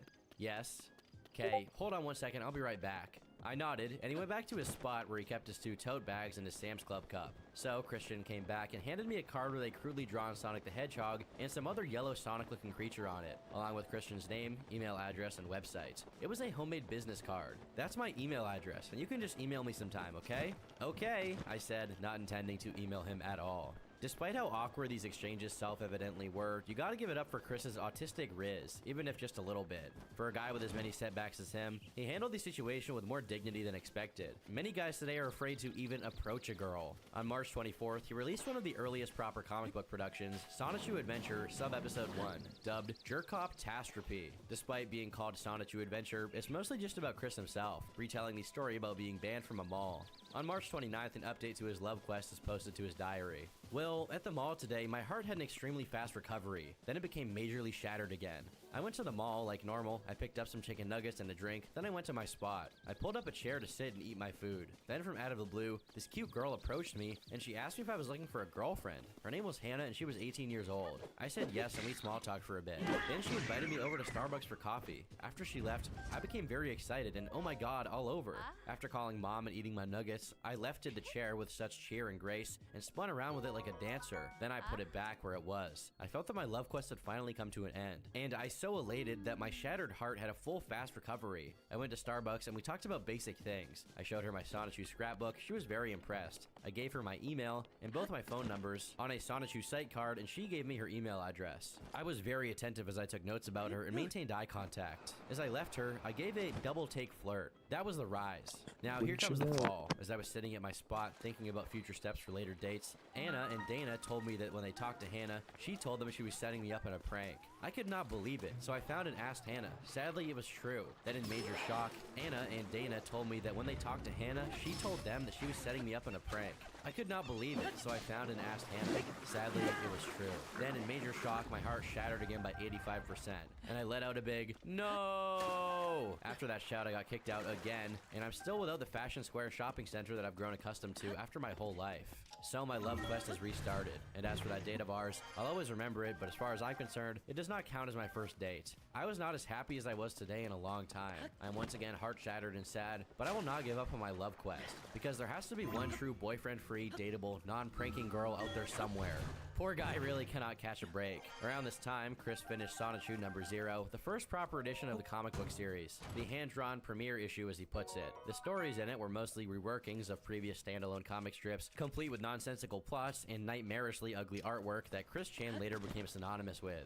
He also begins drawing new Sonichu releases during his public outings for his love quest, and is even noticed by someone who gives probably one of the best summaries of Chris Chan's essence at this point in their blog post. So Sonichu returned to Alderman today. I'm not sure what to make of him. He sits in his chair and draws the Sonichu comics, harmless I assume, yet I feel like he knows he's different. He knows that the world rushing in front of him is not his own. Surrounded by the brightest students in America, whatever that means, he sits in his chair and draws, 23 years old. I'm not sure he even graduated high school. In front of him, texts of Plato, Faulkner, God, and Kleist swirl. Does he have the capacity to understand these works? Whether he can or not, I'm not sure, but there is something in his eyes that realizes that there is a level of understanding and thought that he is unable to partake in. As he slumps lower and lower in his chair, with each student he eyes reading or holding a book, he falls into himself, into the markers and colors on the page in front of him. He seems intelligent enough to understand that he does not understand, and that is the hardest part of all. I never thought I'd see Chris be described this poetically in my life. I suppose there's a first time for everything. Amidst these sightings, Chris decides to go to the Mid-Atlantic Anime Convention, where he took a few printed copies of Sonichu number 0 and distributed them to whoever would accept. As his love quest sinks to new lows, Chris gets kicked out from the local McDonald's, where he's also been conducting his attraction sign experiments. I'll spare you from hearing the diary entry in its full extent, but the Managerks, Chris's nickname for the managers, started calling the cops on Chris for loitering in their establishment. In later Sonichu episodes, the manager received in-universe stand-ins. One of them was named Married Senor Comic, an alias which is completely unexplainable to anyone with a functioning brain, and for no apparent reason, had robot arms and legs. After Married Senor, Chris's creativity must have run out, since the other one was just succinctly referred to as Black Fat Jerk. on account of the fact that, to Chris, that's all he really was. If his diary entry is anything to go by, Chris began explaining his situation to them in song and dance. When one of the managers asked Chris to just have a normal conversation with him, he sat silent for a minute until he came up with possibly the most schizophrenic own ever uttered. I do not speak to any man other than myself, because they have all taken the pretty girls, leaving me with none. What a wordsmith. He followed this up by giving them verbal punishment, the finger, and last but not least, curse Yehamehas. What's a curse Yehameha, you may ask? Well, luckily for us, Chris has demonstrated in video. Curse Yehamehá! A month later, a similar situation played out at Target as the managers called the cops Come on on, Chris. bro. He claims that as he was about to give them a prepared speech, 5 cops chased him down, pulled his pants, handcuffed his wrists and legs, and hogtied him. After being briefly taken to county jail, Chris was given a court date for disorderly conduct and trespassing. Later on, he dramatized the situation in a Sonichu comic, as he always did. Fortunately for Chris, after 2 hearings, he was given a $30 fine and had to pay $56 in costs. Within a week of the Target fiasco, he was once again arrested for following too close while driving. And yes, at this point, he was a licensed driver, if you can believe it. After his suspension from college was lifted and he started regularly interacting with other people his age again, things relaxed a bit for a while as advances were made in the love quest. After bidding goodbye to Anna, who moved to Utah, Chris makes a few more attempts at finding a date over MySpace messages, mostly to no avail. The first one was Jelena, who turned him down because he seemed too desperate. Then came Lindsay, who consistently rescheduled her dates over the course of 2 months in order to never actually have to see Chris in real life. Overall, things seemed dire for our brave hero. But it was around this time that he began to rouse online attention, with a thread on a Sega forum centered around Sonichu popping up. Earlier that year, YouTube was created, so the golden age of Chris Chan was at the gates. Meanwhile, he was getting some traction in his emails. Though his application to become an official Nintendo game tester was rejected, Chris got into regular correspondence with a girl named Megan.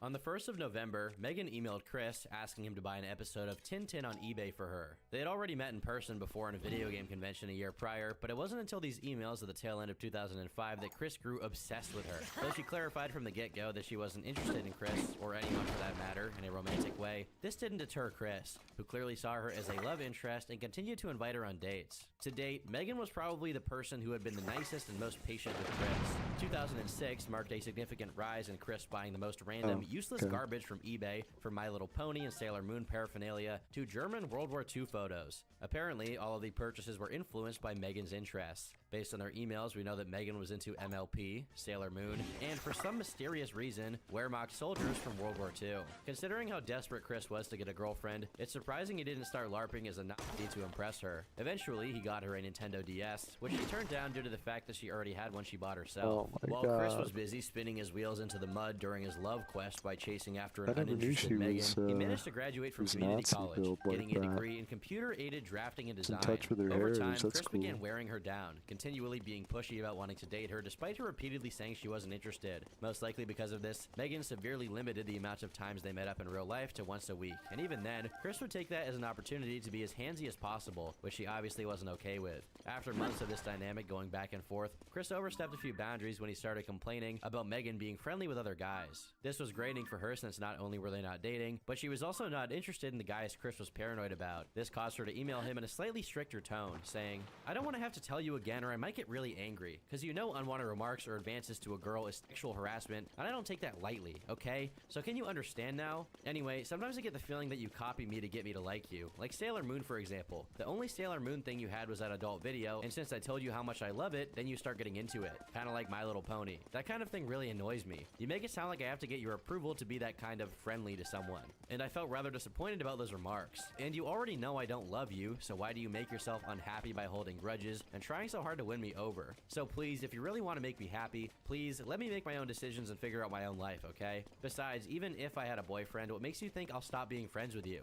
I'm not that kind of person who'd say, well, I have a boyfriend now, so see ya. No, I'm not that kind of bitchy girl. You know I haven't talked to this person in a year. I'm not really wanting to get together with him either. Boyfriends aren't for me. Don't want them, don't need them. However, I can't say I like how much you call him a lucky jerk. Why is he a jerk? Why do you call all guys that? Because they take all the pretty girls, leaving you none to choose from? Hate to be blunt, but that's a pathetic way to think. You don't go to a mall and buy a girlfriend. The thing is, guys didn't take all the girls. The girls just didn't choose you. Quit blaming other men. Personally, I think you shouldn't be so picky about what they look like. All you say is you want a pretty girl. Well, it's the inside that counts. After all, a pretty girl can have the personality of Satan. Meanwhile, an ugly girl may have a heart of gold, but you wouldn't even give a second look, would you? I often wonder, if I was an ugly girl, you wouldn't even come near me, would you? Little did poor Megan know that the powers of the Chaos Emeralds render Chris impervious to reality checks of any nature. While this drama ensued, Chris never stopped cranking out new issues of Sonichu, all containing the same themes recycled over and over again, such as Sonichu's enemies always being conspicuously black, the text bubbles being randomly placed on the page with no discernible reading order, Chris vicariously defeating his real-life opponents such as Mary Lee Walsh and the guy who Sarah Hammer dated instead of him, so on and so forth. What was noticeable in the later episodes was that, progressively, Sonichu became a secondary character in his own comic, with the protagonist becoming Chris himself.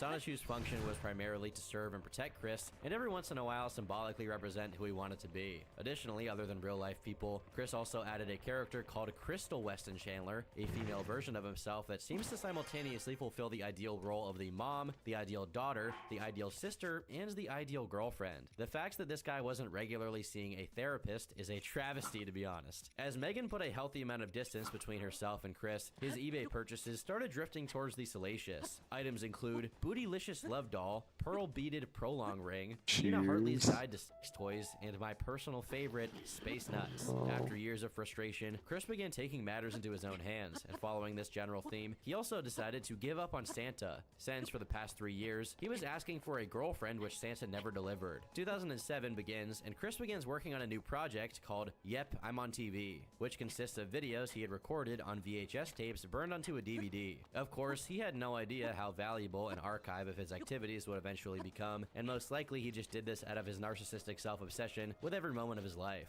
Later on, the leaking of this DVD was of great assistance to those interested in the CWC lore. But at the very end of this highlight reel about Chris's life, there was one video filmed solely for the purposes of being put into the DVD called Christian Weston Chandler's Future Message.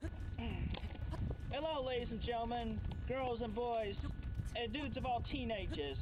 In this 9-minute-long prophetic manifesto, Chris summarizes the lessons he had learned up until this point. He did this because, ideally, he wanted this video to be played in schools. In it, he goes on about why going to school isn't torture, why drinking and smoking are bad, the extreme importance of staying straight, and last but not least, that girls should consider dating uglier guys because they will have a better personality and a brighter future. It's around this time that Chris reconnects with Cole, his previously mentioned half-brother, to offer him a copy of his autobiographical DVD. For the first half of the year, it's business as usual for Chris, who continues to exchange emails with Megan, where she continually complains about him touching her when she doesn't want him to. By June, she leaves for Kentucky, and Chris misses her dearly since she was pretty much the only female he could get close to that wasn't his mom. This wasn't the only thing causing him to be upset though, as by the end of June, Chris's dog Patty, that he had had since 1988, had to be put down. He even wrote his dog a eulogy, saying, "When Patty was brought to the vet on that faithful day, I was distraught with fright and concern for her health. I stayed with her during her final moments with my hand on her head and a tear in my eye. When my mother was brought the paper that gave the doctor permission to send her on her way, I didn't want her to be the one to sign it. I raised Patty since she was a 6-week-old pup, and I wanted to take the strain for signing the one-way ticket. It was hard for me to do for the best. So I signed that paper with a crying Sonichu face saying, 'We love you, Patty.' After that, I gave her my final pets, hug,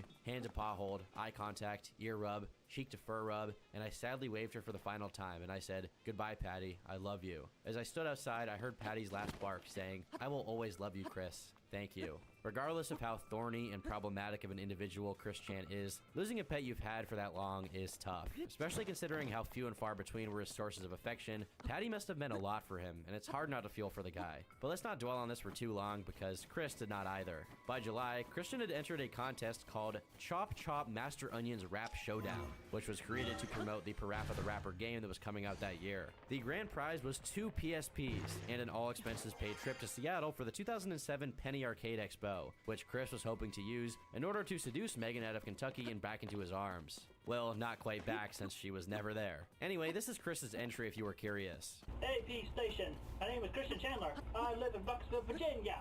I have a PSP. I like to rap.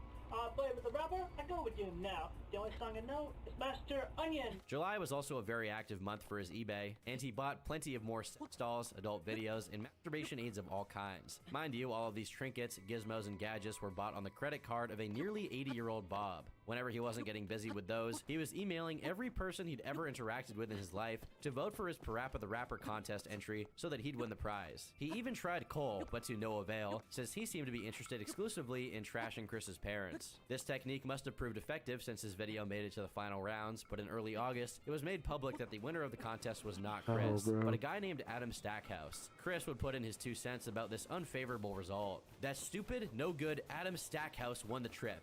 He had music and more than one person in his video, which were in violation of the official rules. 3 other videos out of the remaining 9, Apraluski, Brutal, and Story of Buckwald all violated the official rules as well. Those 7 people of those 4 videos should have been disqualified. Period. I am so angry of the fact that the PlayStation Company and their promotional associates will not do anything to bring these violators to justice. Sworn on my autism, justice will be served to these 7 people of those 4 videos. Of course, while accusing other people of cheating, Chris overlooked the fact that he himself had made over 120 fake accounts to vote for himself, as he admitted in an email to Megan. Also, his claims that Adam's video had music are based on the facts that Adam beatboxed, which hardly qualifies. In any event, his tirades continued over at his PSN blog.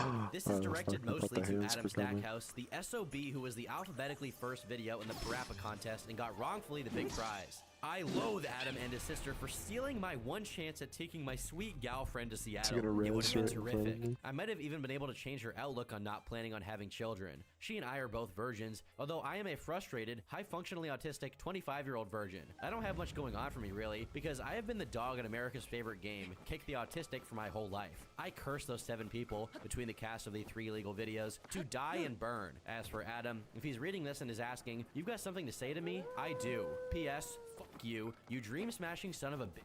One thing I've neglected to mention is that, while Megan was away in Kentucky, she wasn't checking her emails, so she had no idea what kind of garbage Chris was filling her inbox with. When she returned and saw what he had been up to, she once again tried her very best to shut Chris down. I just want to say that your behavior has irritated me for the last time. First, I'll start off with saying that I'm glad you didn't win the contest, because I have no interest in going on a trip alone with someone who can't keep his hands off me. I'm not your girlfriend and I never will be. When I say, don't touch me, that means don't touch me. What may seem friendly to you is sexual harassment to me. You whine that you're just being friendly, but you obviously have no consideration for my feelings. Also, I can't say I like how you use my photo in your video and on the cover of your comic book. I want them removed from the internet immediately. Since I'm not a MySpace member, I can't view what you post. If there are any photos of me on your blog, I want them removed. And I don't like your Megan obsession. I don't like being a character in your comics. I don't like how you made me a character in Soul Calibur and Animal Crossing. That kind of behavior really freaks me out. With all that said, we're down to 2 options. A, we remain friends and only friends, period, as in no more touching me, following me, asking me personal questions, and giving me things. We can still battle and trade cards and talk. Or B, never see me again.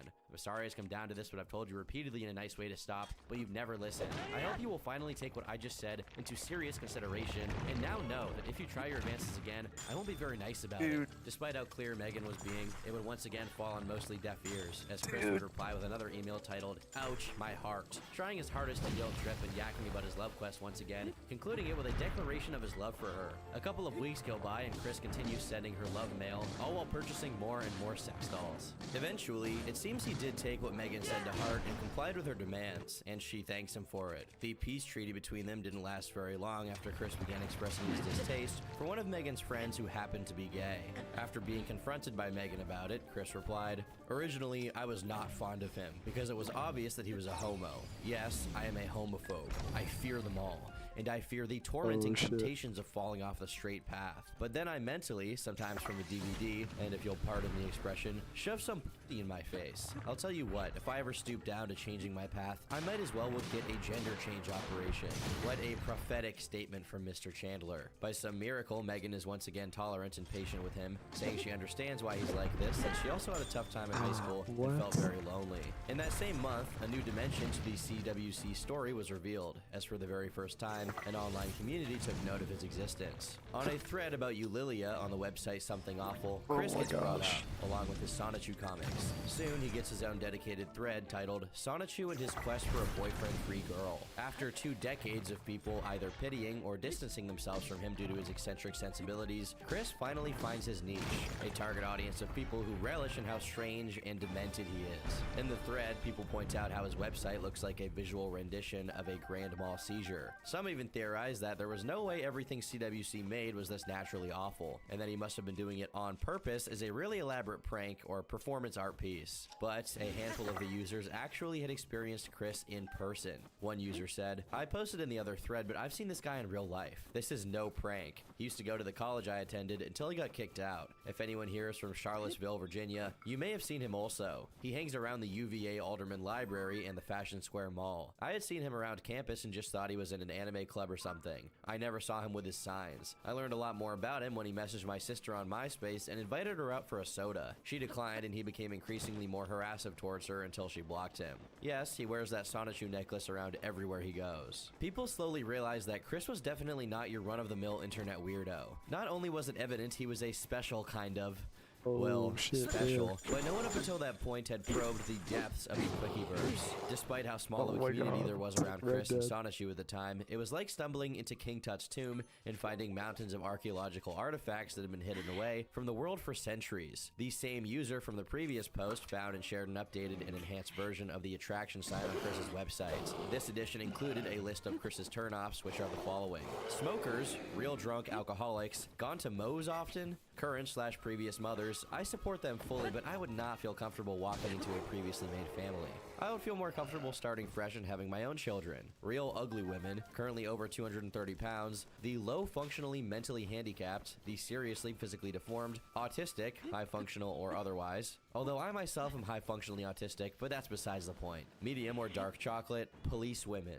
What stands out, firstly, is the amount of hypocrisy in this list. Not only does he exclude the ugly, fat, and autistic, all of them being categories many would group him in with, but he says police women are a turnoff when, at this point, he had bought a total of 3 cop-themed blow-up dolls. He also mentions that mothers are a turnoff, but I don't want to get ahead of myself, so I'll save that wretched can of worms for later. In the dark underbelly of the internet, news travels at light speed, and just a little after CWC's debut as a lolcow in the Something Awful forums, discussions about him sprung up in the cartoon and video game boards on 4chan. Unfortunately, because these were from so long ago that 4chan didn't have the reputation it currently has, and consequently, almost nobody archived what went on, we don't have all of this chatter saved. Regardless, we can imagine the kind of discussions that were going on. A few days after the word of Chris Chan had been spread around, someone named Evan from the cartoons board emailed Chris saying, "This is some fan art of Sonichu my friends and I have drawn. Hope you enjoy it." One of the attached images seemed to be a GIF that depicted Chris in a staring match with a Sonic-like figure, and that was the only attachment that wasn't a veiled troll. The first one was a drawing of Chris in his love quest with a sign that said, "No darkies," while the other two were NSFW renditions of Chris and Sonichu doing unspeakable acts. Because of his infinite naivete, Chris replied, saying, "Thank you for your fan art contributions. In constructive criticism, I like the one with me in the girlfriend auditions, as well as my glaring in the eyes of the blue guy. But I am feeling great to test towards the other two. Sonichu and I are not of that nature at all. If you would like to make it up to me, though, please draw a strip of Rosachu stripping for Sonichu and have him f her, and draw Rosachu masturbating and squirting." Emphasis added. "I am straight, damn it. I will not be veered in any other disgustingly grotesque direction." Again, most nasty fan arts are not appreciated at all. Please feel free to share that quote with the rest of the fans. Sincerely, Christian Weston Chandler. Attached was an image of Chris and Sonichu staring menacingly, subtitled by the phrase, "We're keeping track." It's bad enough that Chris likes the No Darkies image, but the Rosachu hentai request signals a major shift that Chris was undergoing at this time, from oddball virgin to corrupt perverts. Evan obeyed his wish, but with a twist. Much to Chris's surprise and chagrin, Rosachu was depicted as having a giant penis. Chris replied, "Do me a favor, draw a vagina on Rosachu. Rosachu is a girl. She never had a freaking pickle. If I see one more freaking pickle, and you may spread this quote to other adult fan artists, I will create you in Soul Calibur 3 and beat you up like there's no tomorrow." To which Evan responded with a simple, "Uh-oh," along with another MS Paint drawing of Rosachu holding a pickle, this time literally and not figuratively. This trolling conflagration hit its peak when an article about Chris went up on Encyclopedia Dramatica. After being informed about it by 2 people who seemed to genuinely genuinely care, Chris claimed that the article caused him to have the worst weekend of his life, saying a hacking terrorist group, Anonymous, and 4chan are somehow involved in that page. When the article itself mostly went over the things we've already covered, it did so in the typical ED fashion, rife with insulting expletives directed at Chris and his creations. Along with it came a few people trolling on his email, but no one really got to him besides Evan, probably because Chris's attention was directed elsewhere. All of this obviously upset him, and a couple of days later, he expressed his disapproval of the ED page in an uncharacteristically polite and genuine way that it's hard not to sympathize with him.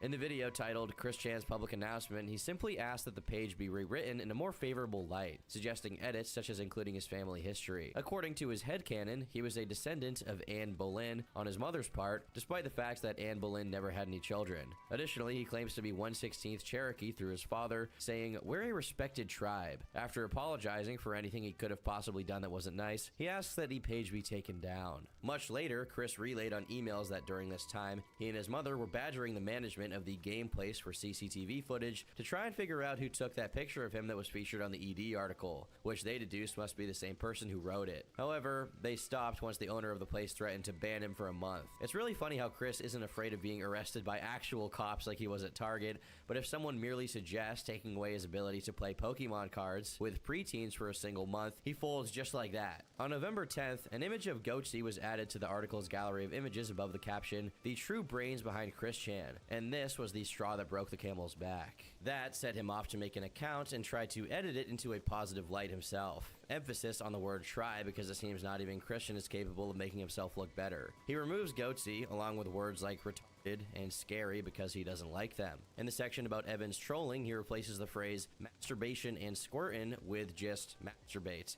and added a couple of notes that said every person is doing it and relief, with a smiley face next to it. In an attempt to defend himself from the accusations that he was racist, Chris edited in the following section. He's also old-fashioned in his idea of a sweetheart. She is not black. He is cool with adoption, but his dream of his future daughter calls for blood, tears, and sentinel descent. His verbal acumen never ceases to amaze me. In regards to the mockery of his attraction sign, he put in the only reasonable and inexpensive idea he could ever fucking think of. There was also some clarification about the medallion, which people were speculating was made of clay, but Chris specifically said it was made of Crayola model magic. This was just the first day's worth of edits. It was a day later, on November 12th, that Chris made the brunt of his most notable edits, such as commenting on his Officer Nasty doll, saying, "Nah, it's just my artificial woman in her plastic blue outfit. Awesome to and the cleaning maintenance is simple. She'll only last until she has her internal injury." Among these discretionary, even humorous additions, he also makes possibly one of the worst mistakes of his life. For absolutely no comprehensible reason, he makes multiple additions to the gallery, all consisting of hand-drawn Sonichu hentai, with the exception of 2 images. The first is titled MaryWantsIt.jpg, a nude Mary Walsh on her evil throne, beckoning with her finger and saying, "Come and lick my pussy, my jerk-off slave." What the fuck? If you can believe it, that wasn't what got him in trouble. But the next image. The infamous Shame Came for Quickie.jpg, which featured Chris with a smirk,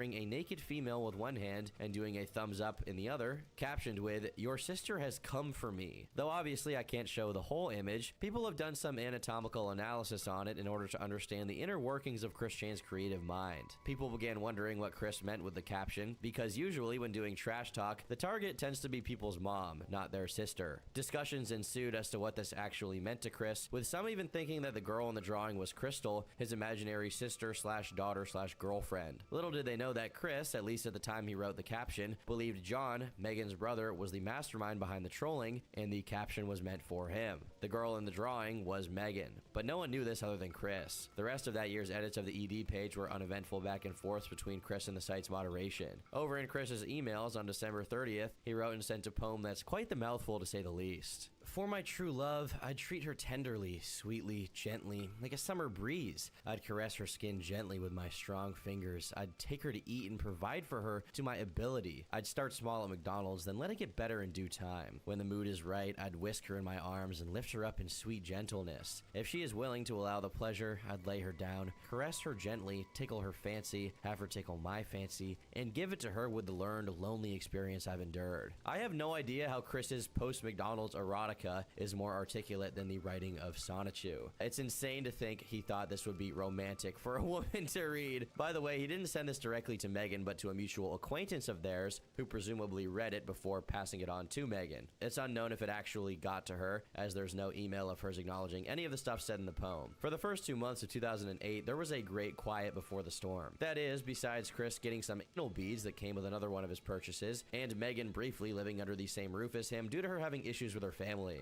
Given his reputation for touchiness, I'm sure she tried to keep her time there as short as possible. And we're back. Their My uneasy bad. but not quite all negative relationship survived until early March, when Megan emailed Chris thanking him for a trade and consoling him over being banned from his local church, which later we find out happened because the pastor found out about his ED page. The tune suddenly changes to a very different one come the 12th, when Chris gonna try emails her something real profusely quick. apologizing, saying he was caught up in the rage when he did that, followed by a string of, "Megan, I'm sorry for hurting you." It's worth noting he doesn't specify what he's apologizing for exactly. This may seem like a random thing, but it's actually because, in their communications outside of emails, Chris was trying to pretend that the girl in the drawing wasn't Megan, but Crystal, as the trolls had supposed. At the time of sending this email, he hadn't quite let go of that lie, hence the vague language he uses. He also promises to take the ED page down, or his name isn't Christian Weston Chandler, which is interesting considering it used to be Christopher and eventually would become Christine, but that's for later. The next day, he emails her again with some quote-unquote detective work on this 4chan fella that's been ruining his life. In this one, he does specify that he was the one that made the drawing, giving up trying to dodge that particular bullet. On the same day, Megan replied saying, "I just don't know what to say now. I'm very much scared by that image and it will never leave me. And I can't decide what's worse, the image in general or the fact you intentionally drew it and gave it to the webmaster for that site that you hate so much." Not only have you poured gas on the fire by doing that, adding obscenities to the already horrific site, but you've also embarrassed and humiliated me and degraded and demeaned me, whether you realize it or not. I mean, I'm not that kind of girl, and you know what? So why? And you also lied to me about it. So I'm unsure what to do about this. I can't say I really think of you the same way anymore. I'm sorry to say. I will continue to give the remaining items for the Zune, and that will be all the contact you will have with me unless I decide otherwise. I hope you understand. So we'll let time decide how I feel about this current situation. Until then, please don't come up to me anymore unless it's to give you what I owe, which seems kind of awkward now. I know how it feels to be alone, but I can't keep throwing away my pride little by little just to keep you satisfied, you know what I mean? There has to be an enough is enough at some point, and I cannot continue to disgrace myself by forgiving things that I never find forgivable in the first place. I'd like for you to just completely leave me alone for a while until I can sort things out myself, you understand? It's not like I hate you, but I don't see you in the same light anymore, so just leave me be for a while. Let me try to recuperate with my few other friends, and maybe we can just start from scratch sometime.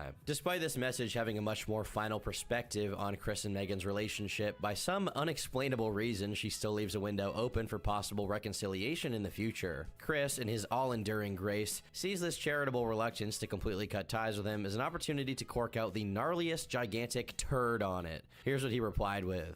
I understand, you may or may not have had much exposure to sexual images as I've had, so the idea of a hand job, which was the act drawn there, as a part of outer course versus intercourse was a surprise to you. I'm sorry. If it helps put things in perspective, I can recommend finding information on the internet through this educational website I found through adameve.com. Or I recommend renting The 40-Year-Old Virgin. That movie touches on some of the issues around sex and how it can really frustrate an older virgin who hasn't had the pleasure yet, or I can loan you my copy of The 40-Year-Old Virgin. The point is allowing yourself more exposure to sex acts to make yourself more comfortable with that fact of life. While I am on the verge of taking that Encyclopedia Dramatica page down, I understand that there are a number of other web pages of hate against me, and as much as I would like to be able to track down everyone and report them and get on the verge of taking them down as well, someone else may put up another hate page up against me. It's a fact of this modern world known as cyberbullying. As for the drawings, while I have shoved the text information down their throat in an attempt to drown them into submission, there were too many images of penises. Yetch on there. I drew drawings promoting vaginas to go against those dickheads. I did the drawing of Sonichu fucking Rosachu. I did the drawing of Bubbles getting it from Black Sonichu. I had the idea of pairing them up in the comic book anyway. I did the drawings of Angelica and Mary Lee Walsh, that witch hag masturbating, and I did draw the drawings of me giving you a hand job from among my adult fantasies, with your eyes censored to conceal your identity. It was a massive step outside of my boundaries, and I did it out of anger, and I regret having done it, and I'm really, really sorry. But we all do things in the heat of anger and or out of our boundaries that we end up regretting later. No accountability whatsoever, with the cherry on top being Chris implying the only reason she got upset was because she wasn't as sexually mature as him. To make matters worse, a couple of days later, after getting no reply from her for entirely entirely justifiable reasons, he emails her again asking for her to help him out with the ED page. He also mentions he's been trying to remove or work around mentions of her in the article, and his genius way of doing that is concealing her face by zooming into her vagina in the drawing. This once again sparked Megan's ire, who replied, "Look, my main issue is not the website itself, it's just the fact that you drew those weird pictures. Instead of removing that one completely, you just enlarged my crotch. Thanks a lot. Why didn't you just remove it? I don't care how lonely you are. I haven't had luck with relationships either, but I don't boast about being a virgin with rage. When you say things like that, it just makes you sound like you're looking for someone to P.S. I think it's rather amusing how you complain of these people defiling you. Yes, many posts are ridiculous, but you have defiled Mary Lee Walsh and our wonderful security officers who were simply doing their job. Then you defiled me and lied about it. You need to stop with this mindset that the whole world's against you and start taking some responsibility for once. Example, God, it's wrong to hate these people when you broke the rule by soliciting/loitering. Hey, at least they're doing their job and I support that. In many instances during the general story, there are moments where we can sympathize with Chris, but this certainly is not one of them. He continues to email her, blaming everything on ED and claiming he's the resistance against the alien dominators, whatever that means. Worst of all, he begins defending his drawing of She Came for CWC.jpg, saying, "As for the drawing itself, I've realized that it was done not only out of inspired fantasy, angst against ED, and love for you, but also a major release for my crazy mixed up hormones. If I didn't have the foresight to put my pent up frustrations and feelings in the form of something, I might have become an abusive maniac, so thank God for allowing me to release my bottled up frustrations in a more positive yet not so politically correct and not physically hurting others method." So not only is he blameless for the actual drawing, it's actually a good thing he did and should be thanking him for, because if it weren't for She Came for Quickie, he might have raped her or something. I don't know exactly what's being implied. What a thing to admit to a girl you're supposedly in love with. He follows this up with claims that he's suffering way more than she is to get her to pity him, which does not work as intended. I can't stress enough how disrespectful it is that he keeps acting like it's somehow ED's fault he drew part of his friend. If that wasn't bad enough, his next email was him complaining to her that she brought the page up again, describing the drawing as a little dirty detail they should both forget about, and that in giving it so much attention, she made his month stressful. He also reiterated his lack of regret for drawing the image, just in case it was understated in the previous one. Completely unaware of how deranged he sounds, he closes it off with the following statement: "Although I do understand your feelings, and I can only respect your wish of staying away from you, sob, sob, my heart still cries for you. I'll always be worrying about you, and I will always love you, Megan Schroeder." In order to display how contrite he is, he edits ED once again, creating a gallery of images called "You Know What? I Hate Me Too," consisting exclusively of drawings from Sonichu wherein Chris was being beat up or hurt in some way. This was not an effective strategy, as a month later, Chris and Megan shared their last email correspondence, with Megan saying she wasn't interested in any more gifts from Chris. And just like that, Chris's most worthwhile acquaintance is alienated because he couldn't resist drawing himself fingering her and putting it up online. After being baptized in the month of May, Chris earns himself a permanent ban from the game place for reasons such as scaring the kids he played card games with, taking his consoles with him into the store and hogging the TV with them, singing Britney Spears during games, among other things. He tried to apologize and appeal the ban along with his parents to no avail, as the manager of the game place, Mike, would just call the cops on them. Much later, he had this to say about Mike: "He's hated my guts after multiple times borrowing the store's HD TV for console gameplay. And in subtle retaliation, I hand wrote on a cardboard box, 'Michael loves the F out of Mary Lee Walsh.' I tried to protect myself when he found it weeks later after having wrote it. I even convinced myself that the F meant fiddlesticks. It originally meant fuck. That was why the son of a bitch Jew kicked me out of the game place, permanently. After years of loyal volunteer service in the Pokemon TCG League, I had apologized numerously before, but he's still the pig-headed, stubborn he was back then." Out of all of the isms Chris had expressed up until that point, a dislike of the Jewish people was certainly a new one. With both Megan and the game place now gone from his life, he was in the darkest place he'd ever been. Without any place to escape to and no one to vent to anymore, Chris takes to YouTube to confront Encyclopedia Dramatica and its surrounding community over the article on him, blaming them for his fallout with Megan, all the while very explicitly publicizing that the girl in the drawing he made was her, which most of the time did not know. The video was titled Quickie's Second Message, and it was a certified golden age of YouTube classic. In it, Chris coins terms like pedoforks when trying to defend himself from pedophile accusations, as well as proclaiming his love for China, not the country, but his stilted way of saying vagina. Conclusively, he threatens to never release the 7th issue of Sonichu if the ED page wasn't promptly taken down. A little while later, Chris would post another video requesting that people send hate mail to the creator of the page, Jason, closing the video with the iconic line, "As sure as I am to get at least 1 ounce of vagina, I have your number, and you're going down." I should mention that for the duration of both of these videos, Chris always held a PS3 controller as he spoke as if it were some kind of regal staff. Through the rest of the month, Chris made and uploaded more videos in the same vein, dictating commands to an imaginary community of loyal followers, telling them the latest Sonichu news and teasing the new issue. In the middle of August, a now octogenarian Bob would make an extremely depressing addition to his letter to future Chris, saying, "Dear Christian, at this time in life, you and Sonichu need a quest and purpose in life. Let Sonichu become a champion for autistic persons everywhere, and continually defeat the perils of autism.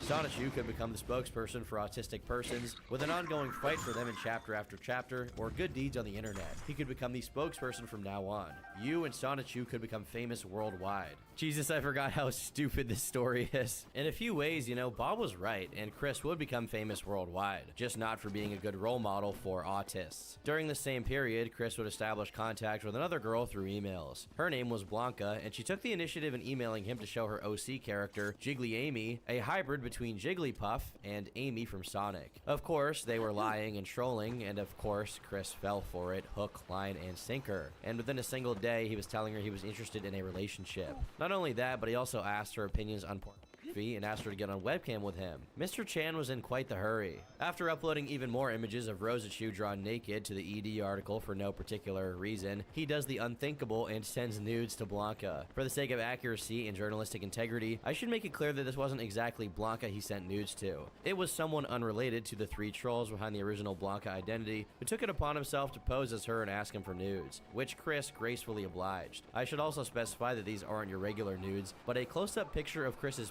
penis with a Sonichu drawn on it, along with pictures of Chris wearing his mother's panties. Within a month of the nudes being successfully acquired, they went up on the ED page, much to Chris's despair, who preemptively emailed his church to notify them of it. Blanca's MySpace page would have its About Me section edited to say, "Hello, I am a large, hairy, homosexual black man in a pickle costume. You love me. Pay no mind to my profile pictures. This is the real me." The message is followed by a picture of a man in a pickle suit. In Chris's email to his church, he says he was deceived and that Blanca was a troll, but that was just posturing on his part, as he would hang on to the obviously non-existent Blanca for much longer after this incident, claiming she was real and exchanging emails with the other Blanca accounts. It's also during this roller coaster of a month that he briefly entertains the idea of a love triangle between him, Blanca, and another troll that claimed to be a Sarah Jackson. Unfortunately for Sarah, Chris picked Blanca, eventually drawing Sarah getting hit by a truck in one of the later issues of Sonichu. The fallout of the nudes being sent was still going strong, as a whole week later, all of Chris's accounts were hacked and everybody in his contacts list got a copy of the images. Meanwhile, Chris got himself involved in yet another conflict with a troll, this one called Jimmy Hill, who was claiming to be the original creator and IP holder of Sonichu. Speaking of Sonichu, around the same time that the 7th edition of the comics were released online, Chris would announce that a video game was in the works. He announced it on his website, saying, "With the Sonichu franchise growing wildly with lots of energetic hype, I'm ready to take Sonichu and my world of Quickieville back to Nintendo of America and Sega of America. And upon the unity in business between Nintendo, the company provided me with my second gaming system, the Game Boy, after my very first Commodore 64 computer. Sega, the company who introduced Sonic the Hedgehog, is not only my lifelong hero, after the American Rabbit, but as the true role model icon I am proud to have learned some of my attitudes and beliefs from since 1991, and myself, Christian Weston Chandler, we will make Sonichu and Rosachu and their world being more real than I was able to make them by myself with pen and markers in hand, and a vastly knowledgeable imagination. You won't be able to truly say you've caught them all until you've caught the original Sonichu and Rosachu and a Quickie-approved Nintendo/Sega Pokemon Lightning version on GBA and DS to catch a great share of the other currently available 493 Pokemon. And I have the idea for the video game myself, if I can swing that with Sega as well, an epic tale of my tragic adult life straight from my tortured heart and soul. I will bring the pain to the jerk-offs. I will kick Mary Lee Walsh into her cauldron to burn, as well as the other villains. And I will have support from my electric hedgehogs, my mother and father, my closest gal pals who I've grown to love, Megan Schroeder and Anna McLaren, to name a few, sparingly in the game. I plan to have this game alone go multi-console between Nintendo Wii, PlayStation 2, and PlayStation 3 with downloadable content. And all this can come to fruition with your help, the populace of Sonichu, Rosachu, and Christian Chandler fans. All all I ask for in minimum is to contact Nintendo of America and Sega of America by way of posting in their respective forums, sending them emails, and highly recommended handwritten letters to both companies that you want Sonichu and that they should get in touch with me, Christian Weston Chandler, via telephone or snail mail or in person. Both companies have my information in their computers, as I have written to them a number of times in my life. In the wake of this catastrophe, a brief opportunity to find solace presented itself to Chris. First, his church got him in contact with a counselor, a particularly patient woman called Rocky, who began accompanying him from a distance through his misadventures, for whatever that was worth. But that wasn't all. Someone had been emailing Chris for a while now, a girl named Vivian Gee. Despite being a girl, Chris never gave her his usual CWC treatment for a combination of reasons. She never sent pictures or indulged in his delusions about Sonichu. As a matter of fact, she was the one person who was always consistently realistic and bluntly honest about Chris's situation, which scared him off like the plague, since he only wanted enablers to count on and naysayers to antagonize. While initially acting similar to the other trolls, this quickly gave way to a much more sincere and concerned attitude towards Chris. She was also deeply familiar with the Sonichu comics and held them in a kind of fascination, even making audiobook renditions of every single one of them. In a strange way, during this period, Vivian was one of Chris's only friends, if you could call her that. On the day the news were leaked, she emailed him trying to snap him out of his delusions. I don't know where to begin. I'm not even sure why I'm sending this to you. Listen to me. Listen. No one gives two sh**. Your pictures are now all on the internet for everyone to see. Tons of celebrities have nudes and they don't care. They are way more popular than you'll ever be, so don't get your f***ing panties in a bunch. There are no fans of Sonichu. Sonichu is a bastardization of properties that belong to other people. Your entire comic is pretty much a bastardization of your life. Sonichu will never get anywhere. Quit your dreams of Sonichu, the game, the comic merchandise, everything now. And if you still feel you need to be creative or whatever bullshit you say, make something completely original. Don't base it off your life. Don't base it off stuff that exists. Just make something completely new. If you quit Sonichu and start working on your real life harder, I'm sure you'll find success. If you stay in your deluded fantasy land, I don't know what you'll become. You have never tried when it comes to women. Never. You can't just sit around and wait for it to happen. You have to make it happen. If you can't muster up the courage to do that, then you will never get a wife, let alone a girlfriend. There are places where single men and women go to. I'll let you find them on your own in your area. Take off that medallion. I can't stress this enough. If you do, it will signify your detachment from Sonichu and a brighter future. Forget about all those haters. They don't hate you. They're trolling you. They want to see you become this way. Don't you understand there's no reason for you to get upset at them? That's what they want. If they see you upset, defeated, angry, you're just giving them victory. Their latest comics is a retaliation as a result of that, and they love it. They don't view it as an attack, they view it as a victory. If you feel you can't do any of this, get a therapist. Get a real one. Ask your parents to send you to one. Do something about your life instead of and draw comics about it. Chris, you've got a way to fall, but you can change that. This didn't even get a reply from Chris, so you can imagine how successful an attempt to help him this was. Later on in the month, Chris goes back and forth between dating Blanca and a new troll account called Panda, and more images come out. This time of Chris making sweet love to his Officer Nasty doll. A Skype conversation of his with Panda, where they discuss, was also leaked at this time. From it, we can glean that Chris believes that men have a limited amount of skin, which Chris refers to as comeuppance, the same way women have a limited amount of eggs. At this point, Chris was well aware that everything he told anyone always ended up on ED, but since he wanted to keep lying to himself and pretending Blanca and Panda were real girls and not trolls, he started pretending everything was due to him being hacked. Early on in October, the trolls got him to mail her a Sonichu medallion along with a heartfelt letter. After receiving the package on October 9th, it was instantly leaked online, prompting Chris to make a video doing damage control, saying that Blanca wasn't the one behind this, but random trolls that lived in her area and intercepted the package. He also lied about having gotten the medallion back to make himself look like less of a loser. This lie is dispelled on October 20th when a video is uploaded of the trolls cutting the medallion up, putting it in a pickle jar, beating it with a hammer, and finally burning it all together. A day later, Blanca broke up with Chris, supposedly over the photo of him wearing his mom's underwear that the pickle man tricked him into taking. The same day, he releases an update declaration that he has reached his lowest low. A few days later, he was pushed into doing a Q&A with the people from his IRC chat in an attempt to get him in better spirits, though this wasn't very effective.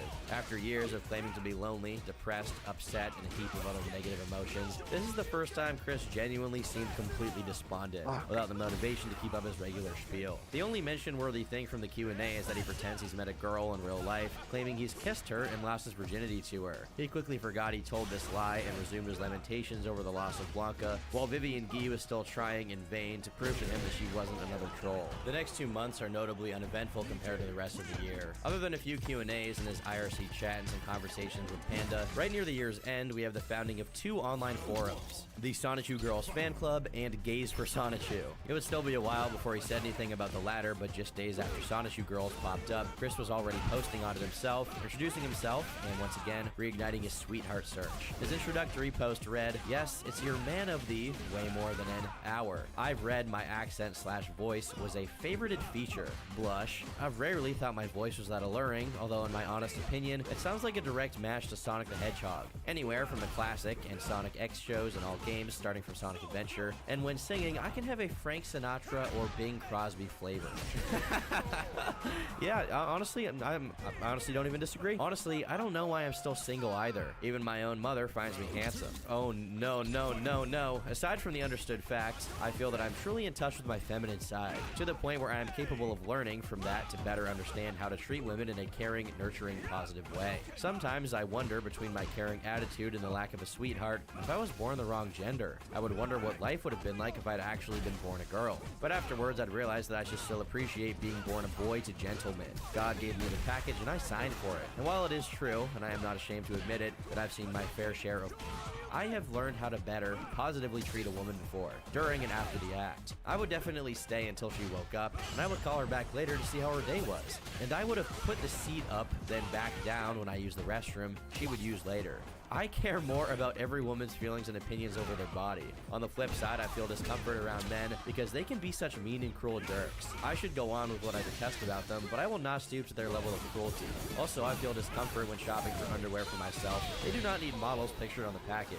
It grosses me out to see that thing. It's bad enough that I sometimes see my own when I look down, of which I don't feel as much discomfort, but the very sight of others is like kryptonite to me. It makes me feel like throwing up even when the image randomly pops up in my head. The amount of foreshadowing is tremendous, but the lack of self-awareness manages to be even more fantastic. He genuinely believes that the Sonichu Girls forum popped up organically, and beyond that, that there's a worldwide fan base out there somewhere. At this point, Chris Chan's popularity had significantly died down, and with it, a lot more disorganized trolls appeared. The only people left behind were stragglers interested in where this story would go next, and dedicated trolls who saw Chris's full potential and weren't keen on letting him slip away anytime soon. 2009 held exponentially worse things for Chris. The year started out slow, with Chris doing very little besides continuing his work on new Sonichu episodes and his correspondence with the Sonichu Girls on IRC, which in reality consisted of multiple male trolls actively participating in group sexting a severely autistic man in his late 20s. Honestly, the lengths people will go to do it for the vine are astounding,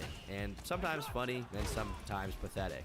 On the 5th of January, Chris is contacted via emails by none other than Shigeru Miyamoto, the game director behind most of Nintendo's biggest franchises. The troll behind this particular interaction was Clyde Cash, who later became the central troll in the Quickie saga, at least for a period. Chris fell for the Shigeru bit, especially since a few days prior to this email, Clyde was already preparing the groundwork for it, emailing Chris as Takashi Tezuka, the general producer for Animal Crossing, acting as if he wanted to feature Sonichu in the next game. The day after the Shigeru email, Chris was already announcing that Sonichu and Rosashu would be in Animal Crossing.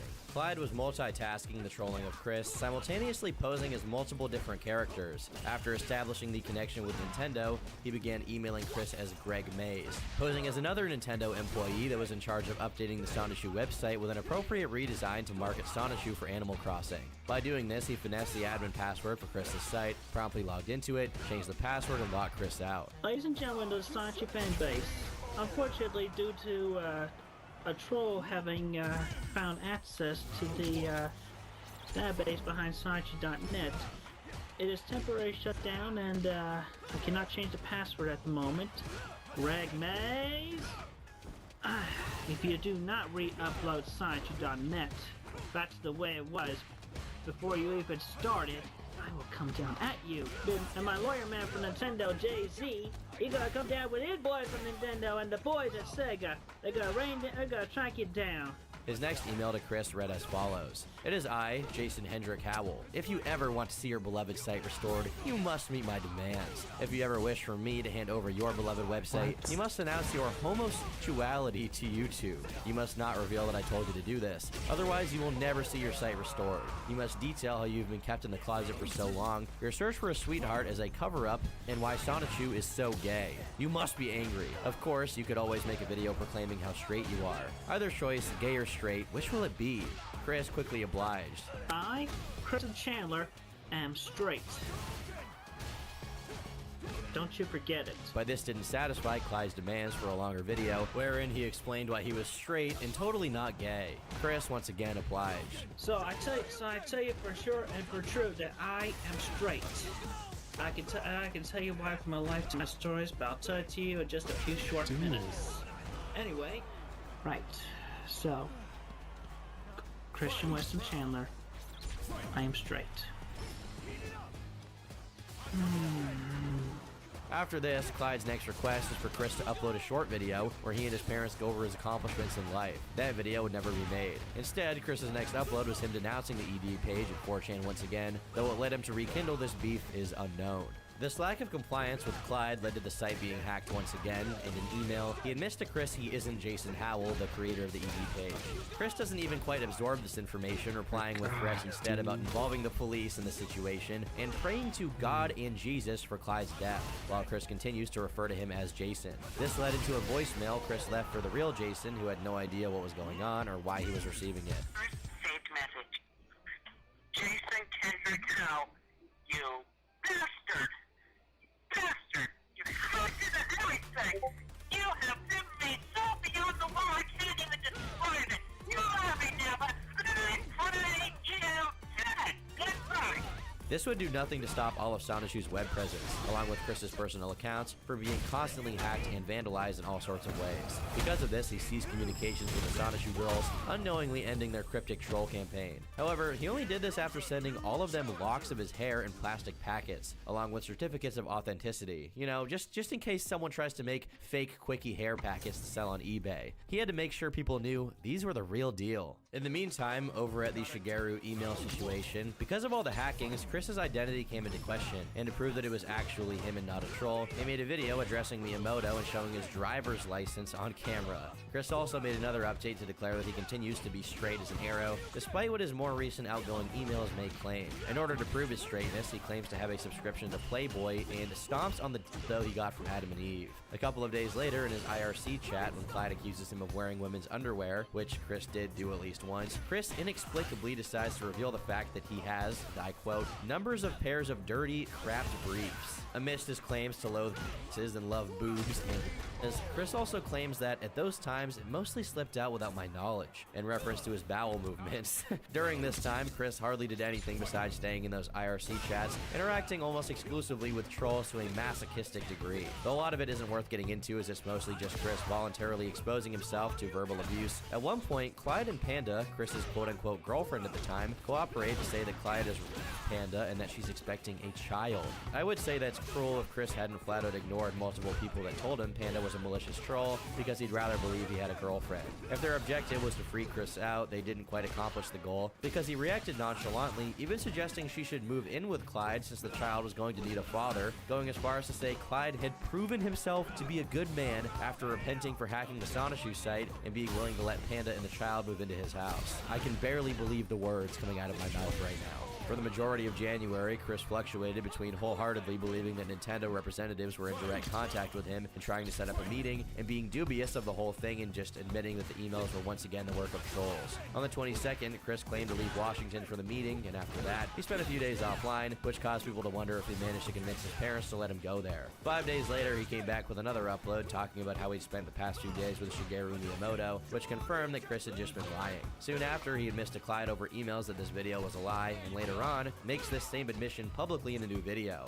In it, he blames the deal falling apart on Reggie Fils-Aimé having an issue with a panty shot in Chris's PowerPoint presentation he made to pitch Sonichu, even implying that this meant Reggie was in some way opposed to heterosexuality. He also makes several references to seeing them in court, as if that was a remote possibility, though it was probably Chris's wishful thinking at work, trying to make himself seem important enough to warrant lawsuits from the top brass at Nintendo. A day later, Chris took the video down, retracting his statements and apologizing for this behavior, which I can only assume was some attempt to get back on Reggie and Shigeru's good graces. In a recorded conversation Chris had the same day, he mentions he often ponders what his life would look like if he was born a woman, saying that it would at least be better than his life was right now. It's during this time that another troll enters the fold, Blue Spike, a 13-year-old boy who used his high-pitched voice to pretend he was a girl called Julie. And this is possibly the most disturbing and horrible chapter of Christery, at least early on. While Clyde Cash stuck to tricking Chris into admitting he was gay, which is relatively relatively harmless. Blue Spike went much, much further. Initially, the Julie LARP consisted of nothing but acting as a potential sweetheart. By the 13th of February, an audio would surface of Chris and Julie having what can only be described as furry phone sex, where Chris is Sonichu and Julie is a cat. I won't play the audio to spare you the psychological scarring that inevitably comes from it, but as Sonichu, Chris electrocutes Julie's genitals, seems to have a lactation fetish, and can be heard manipulating a plastic cup at the end of this hellish event. What's the plastic cup for, you might ask? Well, later on, Chris explains quite explicitly. I don't like to make a mess, so when I come, I have a clean plastic cup by my side, and I just make sure to put all of my semen in the cup there. After recycle, I rinse the cup and dispose of it. I recycle my own semen because, you know, yes, I do masturbate. I'm not ashamed to admit it, and a lot of guys, I'm sure, have done the same thing in their time. Anyway, I recycle it, so that way I won't lose any unborn children. Then I can still have a good number of good semen counts. Maintain that by recycling it. Though personally, I've been getting sick of swallowing my own, so lately I've been disposing of them. Where to begin? So Chris spends 20 minutes masturbating while in character as Sonichu, having phone sex with a 13-year-old boy, pretending to be an adult woman, pretending to be a cat furry. Just a few days later, it happened again, and this time, Blue Spike would notify other trolls that he'd be engaging in cyber sex with Chris, and they took this opportunity to make 4 calls with Bob, asking about Chris to try and cause Bob to walk in on it. What are you doing? Nothing. Give me that crap. Now, what's going on? Dad, will you get out of here? No, I will not. People telling me that you're about to kill yourself on YouTube. What? What are you doing? I'm not doing anything. I'm going to wake your mother up and find out? No. Well, then get out of here and off that internet. Fine. What is your trouble? I'm not going to kill myself. Get away from that TV. Fine. Get away from the internet. I'm cutting it down right now. No! Dad, no! Yes. No! What are you doing? Don't do it, Dad. I'm gonna shut this thing right down. No. Yes. No. Dad, no. Stop. Go wake your mother up. Don't bother me. Okay? Go wake your mother up. Don't bother me. Go and wake your mother up. You tell her what's going on. This thing is going to go down. No. Yes. While initially this wouldn't succeed, the trolls began claiming that Chris posted a YouTube video threatening to kill himself, which prompted Bob to run as fast as he could to where Chris was at, which was in the kitchen where the computer was. You can imagine how traumatic of a situation this was for all parties involved. Honestly, I understand that a lot of things that happened in the late 2000s and early 2010s only happened because the internet was a wildly different place, but this crosses multiple lines. Trolling Chris by telling him you're the original creator of Sonichu is one thing, but having cyber sex with someone as mentally debilitated as him borders on unspeakable. Besides, Blue Spike eventually said he was having phone sex with Chris pretty much every night. I mean, for what? What was the point in doing that exactly? And where were this kid's parents? How can you be motivated to do that at just 13 years old? And how could the other trolls be okay with this kid simultaneously subjecting himself and Chris to this hell? All of this is beyond unexplainable, and I doubt we'll ever get a good explanation. Bob managed to spare himself from ever knowing the full extent of what was going on that night, as when he walked in, Chris instantly stopped what he was doing. Understandably, having his sleep disturbed, he was mad at Chris and delivered the line he's probably the most famous for, "Get away from the internet, I'm cutting it down right now," which earned him the nickname the Lumberjack. Days later, another audio of this same kind was leaked, all the while Blue Spike continued to share his Skype conversations with Chris and everyone else. On the 20th of February, the results of another of Blue Spike's Julie antics became public. As some kind of private tantalizing display for her, Chris made love to his body pillow of Kimmy, filmed it, and emailed it to her. The video is 8 minutes long and it's available on YouTube in audio format, though I doubt that anyone would be interested in suffering through it. It was originally uploaded to an adult website where it received over 3 million views. That's no small feat, seeing as I have a hard time cracking that number myself. If only Chris had the mind to use his autistic superpowers for good. But the abject cruelty is not over yet. In order to cover up the obviously deliberate leaking of Chris's sex tape, Julie claimed that the leaker was her abusive older brother, Max. Immediately following this new development in the Julie canon, a new narrative was created. Max had kidnapped Julie and took her to the headquarters of the Miscreants, the name for the group of trolls that Blue Spike was a part of. What he was planning to do with her was not clear, but the conclusion was that in order to save her, Chris would have to drive to Cleveland, Ohio. This Herculean task was mostly discussed in his IRC chat with the trolls, though at this point the line was being blurred between trolls and people who interacted with Chris and have a genuine infatuation with him, even if coded in irony. money. While some people were all for pushing Chris to do this trip, whether because they thought it would amount to anything beyond an inconvenience for him, or that he wouldn't do it at all and just pretend he did, or other people were becoming a tad more hesitant about this particular mission. The drive to Ohio would be 7 hours long, as Chris had to drive 400 miles. This was a cause for concern since, as you might have noticed, Chris is severely autistic and not quite the street-smart survivalist. If he were to encounter some serious trouble along the way, he certainly would not be able to fend for himself like a normal person. Additionally, an interstate car trip on the highway is a very different beast than driving around your little hometown in your mom's car, which was the totality of Chris's driving experience according to Bob himself. Another person with whom Chris discussed the trip to Cleveland, Ohio was the co-founder of Sonichu Girls, Sarah May. In this conversation, Chris says, "I've been planning my trip to go to Cleveland to meet and escort to Virginia, Julie. I have received much support in the trip not only from my online fans, including yourself, but also from God, Jesus, and the spirits of my Aunt Corinna, as I touched her hand before they closed her casket. Even these spirits from my past Weston family members who were buried in the same church, including my grandparents and my great-grandparents. I'm using money I got on my birthday for the trip.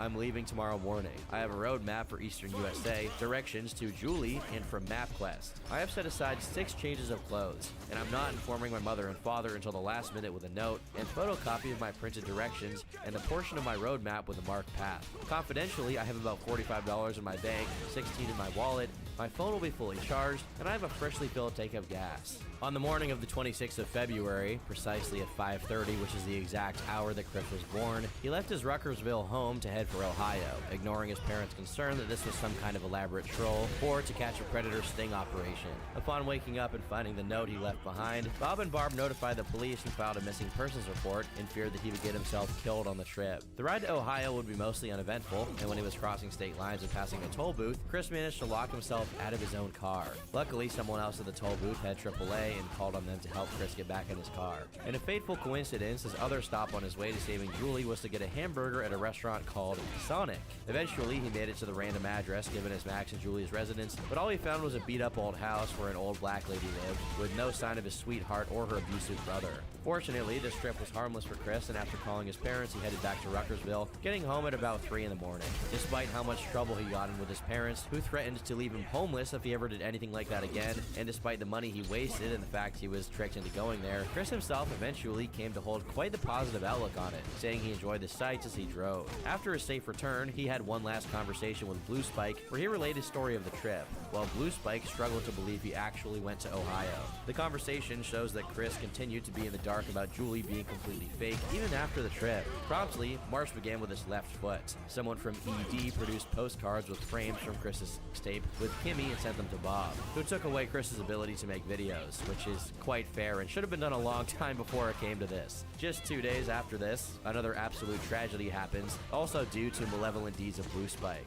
On the 3rd of March, Chris gets in a call with Julie, Max, Clyde, and a few other people. The circumstance now was that Max had control over Chris's PSN account, his Yahoo email, and the login information of Sonichu and Rosichu.com. By threatening to sell his accounts on eBay and send Julie back to Europe, which is where she came from according to the lore, Max gets Chris to do his bidding. The particulars of this began mildly, having Chris declare Billy Mays, one of the other trolls, as the mayor of Quickville, and have himself imprisoned.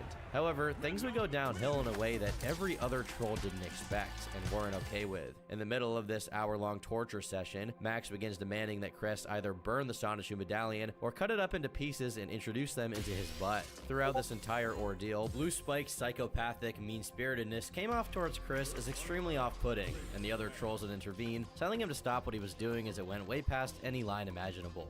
Blue Spike would follow it up with telling Chris to burn his house down, which Chris immediately resisted against, and the other people in the call once again intervened. After all of that, Julie finally made an appearance, only to start telling Chris that she had something to tell him. Chris went along with it, only for Blue Spike to finally make the long overdue reveal, stating that all of this time, Chris had been having phones with a 13-year-old boy. Chris reluctantly absorbed the information, while the now fully revealed Blue Spike accused him of being a pedophile, and that Chris Hansen would have him arrested. When Blue is about to start up another narrative about how Julie died in a wildfire, like many of Chris's other faux girlfriends, Clyde decides that enough is enough and chimes in an attempt to get Chris to understand what had just happened. He says, "Now you're going crazy, okay? They don't have to do the whole wildfire thing. Shut the hell up." Look, Chris, there are more things to life than your PS3 and whatever. Your whole internet life has been a lie. There are no Sonichu fans. Nobody gives two shits about you. The best thing you could do is go outside for the love of God, okay? Shut up, Blue Spike. He's been fooled so many times. What is this, the 9th time so far? You know how many people have told you this, that Blue Spike is a boy? I can't believe how many times. And you still believed. There are very few moments in Christery as grueling as this one. Thankfully, it seems Clyde's message got back to Chris, even if just a little bit. After being ill for a little while and asking for his fans to attack Blue Spike, Chris takes up contact with another girl named Emily, and on the 19th of March, he's chaperoned by his father for a date with Emily at the mall. Sure, she was also a troll who orchestrated the whole thing and planned to head to wear a wire during the date to record it, but at least this time it would be in real life. The video of this incident is scant and Emily's face is obscured. However, we have the audio of the entire thing. From it, we learn that the whole thing lasted for a little over an hour, and that though the date was Chris's, it got completely hijacked by Bob, who began talking to Emily way more than Chris did. The date ends when a man dressed up in a pickle costume arrives at their table and invites Emily to go to the Watchmen movie, which greatly disturbs and upsets Chris, while Bob is mostly just confused about the situation. After the date, he calls her up, but not before he receives hookers at his door, ordered by Clyde Cash. Later on in March, Chris uploads himself giving a tour of his house, as well as a video of him singing a song wherein he declares his love for farting. Chris also mentions Megan, but only to ask for trolls to stop bothering her. After the end of the Julie arc, Chris moves towards another potential sweetheart by the name of Ivy. He also pledges to leave YouTube forever, though just a week later he returns, announcing his new website. Shortly after this, he makes another video greeting Ivy, which is paired with yet another video, this time of him kissing Kimmy, the sex doll, with an image of Ivy taped to her face. The first half of April is more or less calm, with Chris uploading a few funny videos such as this one where he pretends to be some kind of Irish Easter bunny.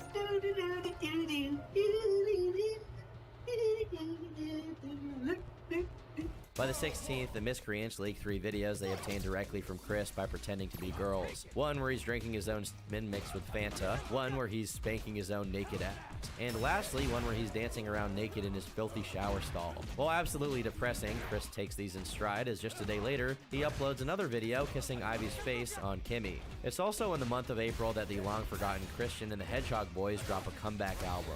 Other than that, we have a potential marriage proposal for Ivy, and a couple of other leaked videos of Chris displaying his raw strength to attract possible mates. I have the power! You will now be watching the strongman lifting a very heavy office chair. Note, the chair weighs a grand number of pounds.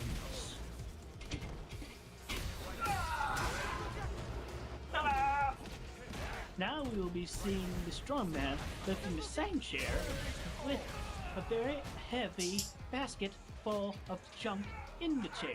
I want to do a man for 9 pocket! As well as a video of him sprinting naked in his room, which I can't show you, but you can imagine how graceful it is. One of this month's highlights is a comic Chris drew for Ivy of himself about to begin intercourse with his giant ding-dong. Of course, these instances of trolling are much more lighthearted than what preceded them. When informed that a little girl called, bear with me here, their words not mine, Ching Chong stumbled across the videos leaked of him doing those egregious things, Chris felt compelled to explain himself, and so he did. In the couple of videos he posted, he says the things he did were normal and good, and Ivy, the person whom he admits was the reason at least one of the videos was made, is definitely a real girl and not a troll, and that they soon will meet up in real life and have sex, and it will be awesome. One of the videos got linked to the website Fark, where it got over 200,000 views. This landed him in the public eye of mainstream media. A few of his videos were being featured on a Boston radio station, while his admission to drinking his own semen was being discussed on an LA radio station. Chris Chan's fame had gone nationwide, but he had no idea.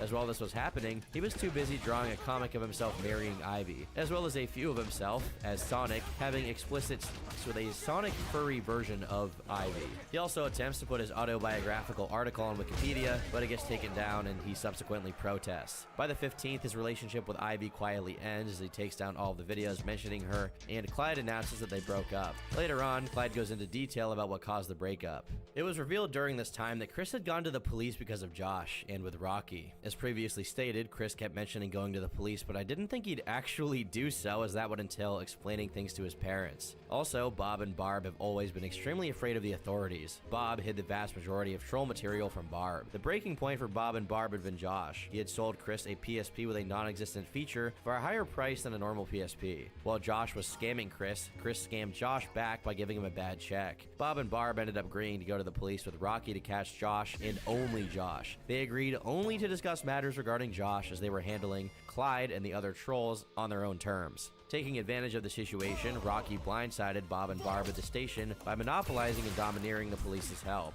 She pushed for the authorities to investigate all the trolls, and Ivy as well. Despite his parents' protests, Rocky went against their wishes and ignored their harbored anxiety. Needless to say, I was pretty pissed. While Bob and Barb and Josh continued their feud over a PSP, I broke up with Chris over his betrayal.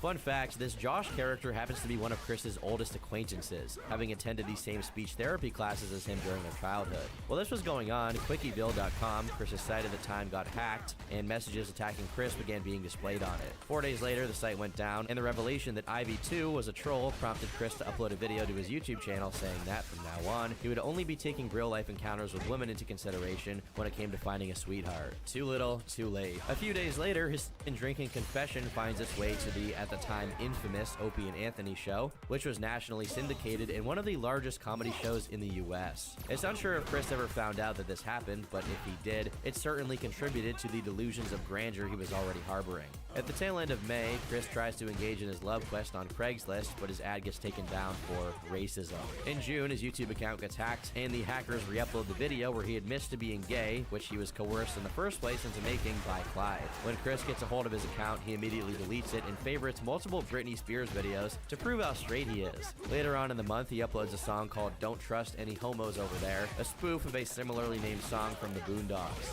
Hello, my name is Uncle Ruckus. No relation. I'm gonna sing y'all a song I just made up. It's called Don't Trust Any Homos Over There. Sing along if you know the words. Da, da, da, da, da, da. Don't trust any homos over there, leaving their homo stank in the air. Them sappy, lappy, dumb homos with a finger on the trigger. Don't trust any homos over there. Once again, in his attempt to attack gay people, he throws some racism in for good measure. Also, he appears not to know how to upload a video not recorded from his camera and is manually holding up a sign that says this video is audio only. Besides this, the month is pretty scarce of any salacious occurrences, other than Chris drinking his first ever alcoholic beverage, and a pretty strong one at that. Meanwhile, possibly one of, if not the best Chris trolls makes his debut in the latter half of June. C-Chan Sonichu CWC, better known as Liquid Chris. Despite sharing essentially no similarity with Chris Chan besides his last name, Liquid Chris decided to make the account to claim that he was the real CWC. In early July, he uploaded a video formally denouncing the original Chris Chan, whom we'll be calling Solid Chris whenever both him and Liquid are being discussed simultaneously. Initially, Solid Chris chose to ignore this, either out of laziness or because Rocky, his advisor from church, helped him avoid needless conflicts online. At this time, Larry Bundy Jr., or Guru Larry as his channel is called, conducted an interview with Chris and began uploading selective excerpts online. In this interview, Chris is decidedly uncooperative and not his usual energetic self, though it's unknown if this was accidental or done intentionally by Chris to appear as more of an unfazed diva who is used to being interviewed. Rocky's efforts, however effective they may have been at other moments, came up short on the 17th of July, when Chris uploaded multiple videos attacking random trolls, calling them the R-word, which Chris previously denounced prior to this, and also telling them to keep themselves safe. The thing is, the people that Chris was targeting in these messages had already closed their accounts by the time the videos went up, so this was completely gratuitous. Because of the not exactly terms of service friendly rhetoric Chris was espousing, his channel was shortly terminated thereafter. A day later, he makes a new channel called IBA Chandler, and he makes a post titled A Near Public Apology, where he tries to get forgiveness for his past actions of attacking those users. The real motivation for doing this was because his PSN kept being hacked, and he was trying to appear contrite to get it back. However, the trolls noticed that Chris wasn't wearing a Sonichu medallion in the video, which in Chris Chanism meant that he wasn't being sincere. After more videos of Chris drinking came out, a picture of Chris with a lady surfaces on the V-board of 4chan, though little is known of her or the precise context of this image. Along with this shift in demeanor, the Chris Chan classic Rollin' and Trollin' comes out, which is widely seen as one of the more positive moments in this story. Alright, we're coming to you live from Quickville today. We're over at the Quickville Pavilion. The Hedgehog Boys and Master Christian there They perform here every Friday night, and it draws a crowd. It's very good, you know. In it, Chris displays some self-awareness about the fact that he's an online phenomenon for being who he is, and plays into the theory that he had been a troll all along. Though it's evident he's just pretending, Chris tries his hardest to sound like a normal guy in his 20s, with a regular voice instead of his usual high-pitched register, and no Sonichu medallion on. Even if he was coached into doing this, which he most likely was, as this doesn't really seem like an idea he'd come up with himself, the video shows that Chris is well aware he's an unusual guy, as he can approximate how an actual normal person behaves better than you'd expect. For a myriad of reasons, many people see this video as the canon ending to Chris's story. Little did he know that this little ruse of his was playing right into Liquid Chris's campaign. A couple of days after Rollin' and Trollin', Chris uploaded another video dispelling it because a troll threatened to cut off his disability checks due to his claims to have a job and his LARP as a normal man. After Liquid Chris supposedly sold some Sonichu merchandise at an anime convention, Solid Chris decides enough is enough and makes a video addressing his counterpart. In it, he derides the fact that Sonichu merch being sold at the convention was made out of paper, when he, the true and honest Chris Chan, only ever makes medallions out of clay. As the embers of the conflict against Liquid Chris slowly grew into a raging fire, Solid's battle to reclaim his PSN account from hackers raged on, and he kept being coerced into making humiliating videos. One of these videos, which leaked to the V-board, contains Chris humping his PS3 while declaring Sony and PlayStation the winners of the console wars against Xbox and Microsoft. Approaching the end of July, Solid Chris posted a video of himself playing More Than a Feeling in Guitar Hero, which then prompted Liquid Chris to reply with footage of himself playing the same song, but on an acoustic guitar. People were taking Liquid Chris's side en masse to rile up Solid Chris, even making version versus Chad type meme images mocking the real Chris and acting as if Liquid Chris was the original one and the creator of Sonichu. This culminated in Solid Chris shaving his goatee in the aptly titled video. It took me weeks to perfect that goatee, but it will grow back, because for whatever reason that would prove that he is the authentic one, I guess? This isn't ever really explained, and of course it did nothing to sway the people swarming his comment section saying Liquid Chris was the real one to deliberately annoy him, so Solid proceeded to challenge Liquid to a battle on SingStar, which if you don't know is a competitive karaoke game for PlayStation. For most of the first half of August, they were squaring off for a total of 5 rounds. In his entry for the third round, Liquid Chris took advantage of the fact that Solid's online handle was IBA Chandler and decided to allege that his real name was Ian Brandon Anderson.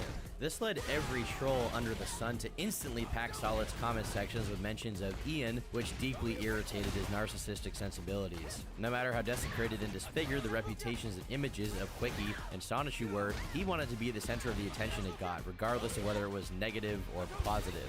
In order to preserve himself, Solid went even as far as shedding his pride, pointing out that if Liquid Chris was the real one, he'd be a lot more challenged, and I'm paraphrasing here because Chris uses the R word to refer to himself. In the video where he does this, he claims that Liquid Chris's real name is Jeff, while acting like his dad somehow got in touch with a task force to settle this matter once and for all, and that all Liquid had to do in order for Solid to call them off was to admit that he wasn't the original creator of Sonichu. As you can imagine, this didn't have very much of an effect, as Solid's threats were obviously unfounded. After Liquid's 5th entry to the competition, Solid drops one of the most memorable highlights of his YouTube content, succinctly dubbed Chris Chandler.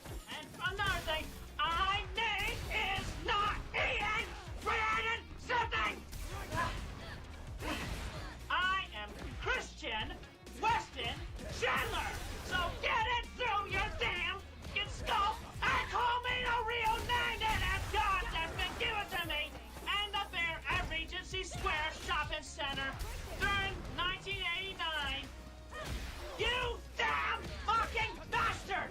Apparently, he was deeply irritated that Liquid hadn't done the entire song but opted to just do a portion of it and then do commentary. Whenever he isn't comically raging about being called Ian Brandon Anderson, he's once again threatening Liquid with some type of unspecified legal action. Though it's a virtual certainty, Solid never actually went through the hassle of registering Sonichu as his intellectual property, so it's not a very credible threat, is it? He also reiterates that the medallion is made of Crayola model magic and not paper, which only signify how much importance he attributes to the exact composition of these Sonichu artifacts. Like it must be made of just the right combination of materials or else it cannot be consecrated as truly Sonichu. A few days later, Solid Chris posts yet another video saying all of the same things, but this time without the rages, probably due to some counseling from Rocky, who informed him that screaming and throwing tantrums like a 10-year-old doesn't do him any favors with the trolls. While he's certainly not at his most likable, this month is punctuated with a post from Chris where he expresses his disgust and disapproval of some fan art that was sent to him, which included Guro.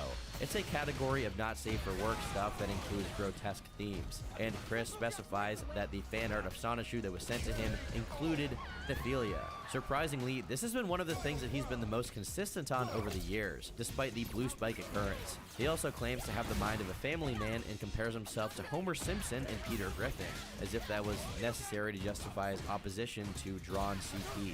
Approaching the middle of August, the winner of the SingStar Challenge is to be declared based on the votes of 6 judges, and Liquid and Solid each get to pick 3. Most likely due to the influence exercised by trolls, one of Solid's judge picks chose Liquid, giving him the win by 4-2. Liquid uploads a video celebrating his win, and at this point, he's become extremely good at impersonating the real Chris's mannerisms and way of speaking. After a few days of silence, Chris decides to manifest himself, only to claim that the contest was never to decide who is the real Chris, but just for fun, obviously because he lost. Behind the scenes, Chris was furious at the gal pal, Katie Bay, who voted for Liquid, emailing her saying, "You know yourself after the extensive online history that I am the real deal, so why did you final vote for that brown imposter? I am on an emotional edge right now, and I apologize for raising my voice like that. I implore you, Kate, please change your vote. I had just dedicated 2 White Stripe songs for you during a recent KCWC Light Everything lunch hour. Sigh. Stay safe. Christopher Christian W. Chandler." Unfortunately for Chris, votes couldn't be changed and the result was set in stone. For a while, he was noticeably affected by this, behaving a lot more irritable and vengeful towards people. Vivian Guy, who had been remarkably amicable to him in emails, would once again start getting Chris's negative attention for promoting DVDs of her audiobooks of Sonichu. He commented on a YouTube video of her saying, "And you, Vivian, I liked your book, but I'll be damned if I'm going to let you get away with that counterfeit, law-breaking stunt. Christian W. Chandler." To which Vivian laconically replied, "It ain't law-breaking, bro." On August 14th, Liquid Chris respectfully bows out of being an active Chris troll, with the in-universe explanation that he would be focusing his endeavors on turning Sonichu into an acclaimed media franchise. This once again aggravated Solid to no end, as he would publish yet another diatribe screaming his personal information at the top of his lungs to prove he was the real him. This is also the source of the Curse Yehameha video played earlier, but we'll play it again right here just for good measure. Curse Yehameha! It appears that Chris takes the Curse Yehameha much more seriously than everyone else did, as soon after delivering it, he becomes remorseful and fears that it was too great a punishment for Liquid, and decides to issue a retraction and forgive Chris for his past misdeeds. We stand a merciful king. As Clyde had previously mentioned, Bob and Barb purposely decided to not involve anyone else in the troll situation, claiming that they were dealing with it on their own terms. Partly, this was because they didn't want anyone else finding out how inept and negligent they were in regards to their son's obvious special needs, but to an extent, it's also because they didn't know how bad it was, most likely due to Chris downplaying or straight up not telling them about it. The Chandler family strategy, or lack thereof, when it came to handling trolls, was compelled to change after Bob found out Chris had uploaded 2 tours of their house, which revealed where they lived. In emails, Chris said, "Because of my months-old mistake," referring to the house tour, "my mother took away my car keys, my driver's license, trapping me in a house that love built. But years later, chaos ensued." Sob. "Mom and Dad are both very angry with me.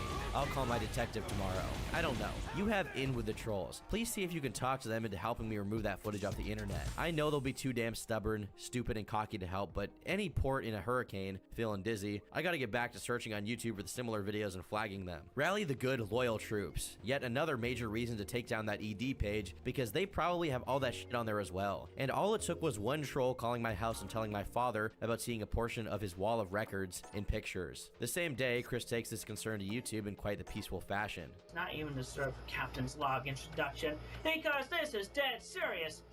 The inside and outside tour I did a few months ago of my house, everyone on the internet, my mother and my father are angry at me. They're blaming me. It's my fault. I am bitch. It's my fault. I want everything about my house off the internet. I'll send in detectives. I'll send in police. I'll send in everything in my power. So yeah, please get everything off of the internet now, now, now, now, now, now.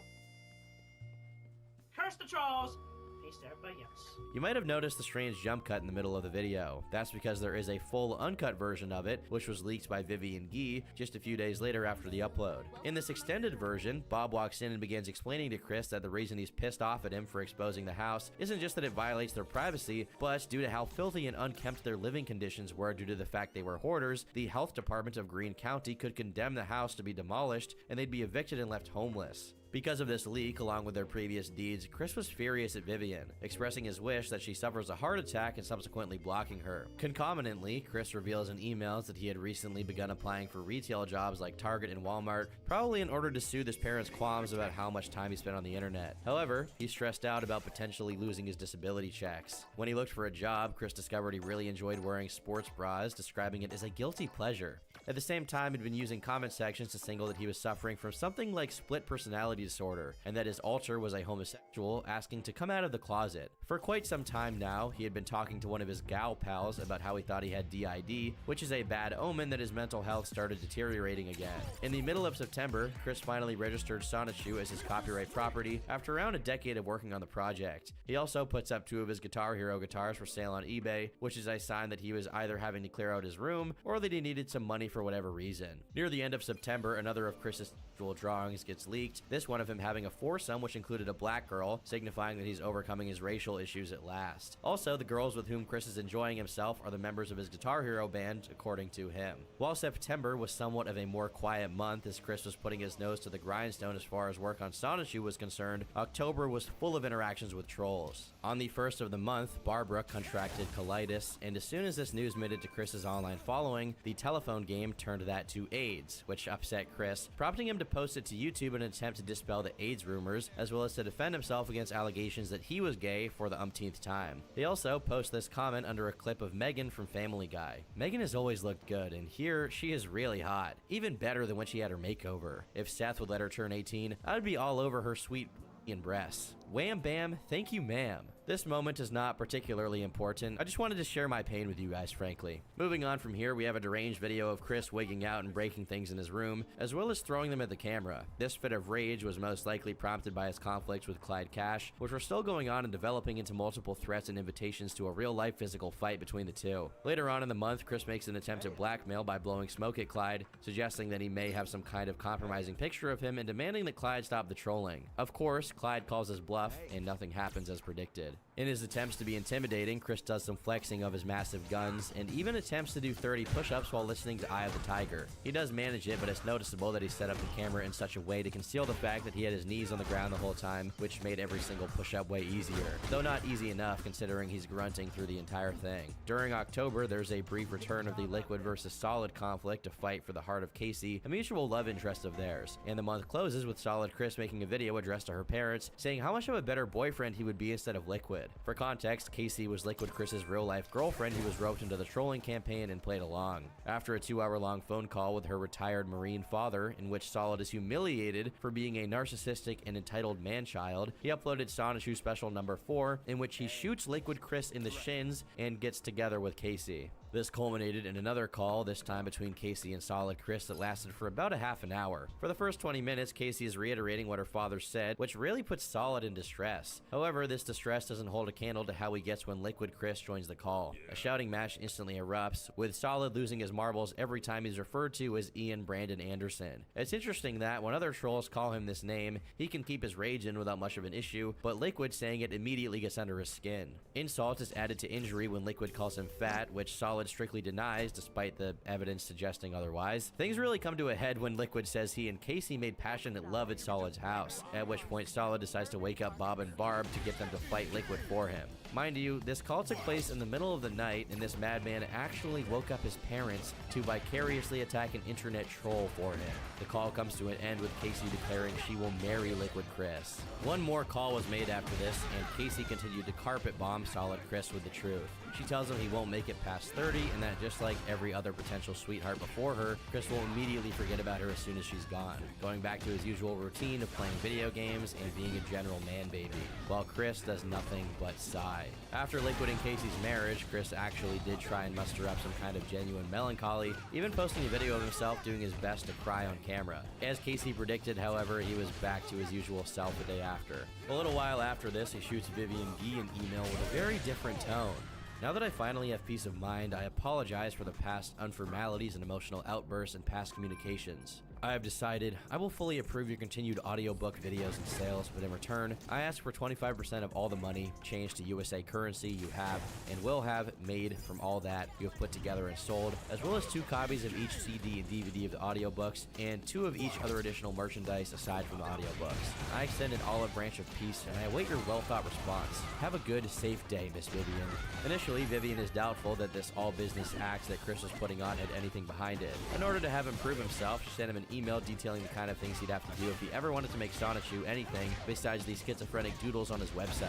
She began pressing him on emails, asking him how he spent his time, telling him to get new pages of Sonichu done every day, suggesting new ways to market and promote it. It's actually impressive that someone actually put time and effort into trying to make Sonichu into a thing, because despite Chris's psychotic obsession with inserting it into every facet of his life and clinging to it as his magnum opus, he was more than comfortable to let it just fester in obscurity. For the rest of 2009, Chris was cooperative with Vivian's efforts to whip him into something resembling an actually productive artist, even if he frequently failed. Another thing Vivian pushed him to do is start taking and responding to fan mail, even if most of the mail won't be coming from actual fans. Surprisingly, based on the mail from the first edition of the mailbag, most of the interactions were pretty positive towards Chris, even if occasionally trollish and ironic. Until the end of 2009, he would do around 30 mailbag entries, and this proved successful at keeping his following engaged and interacting with the content. While things began running a bit more smoothly on the Sonichu end of the CWC operation, his YouTube was as erratic as ever. Upon Vivian's request, he posted himself doing parkour to promote Sonichu,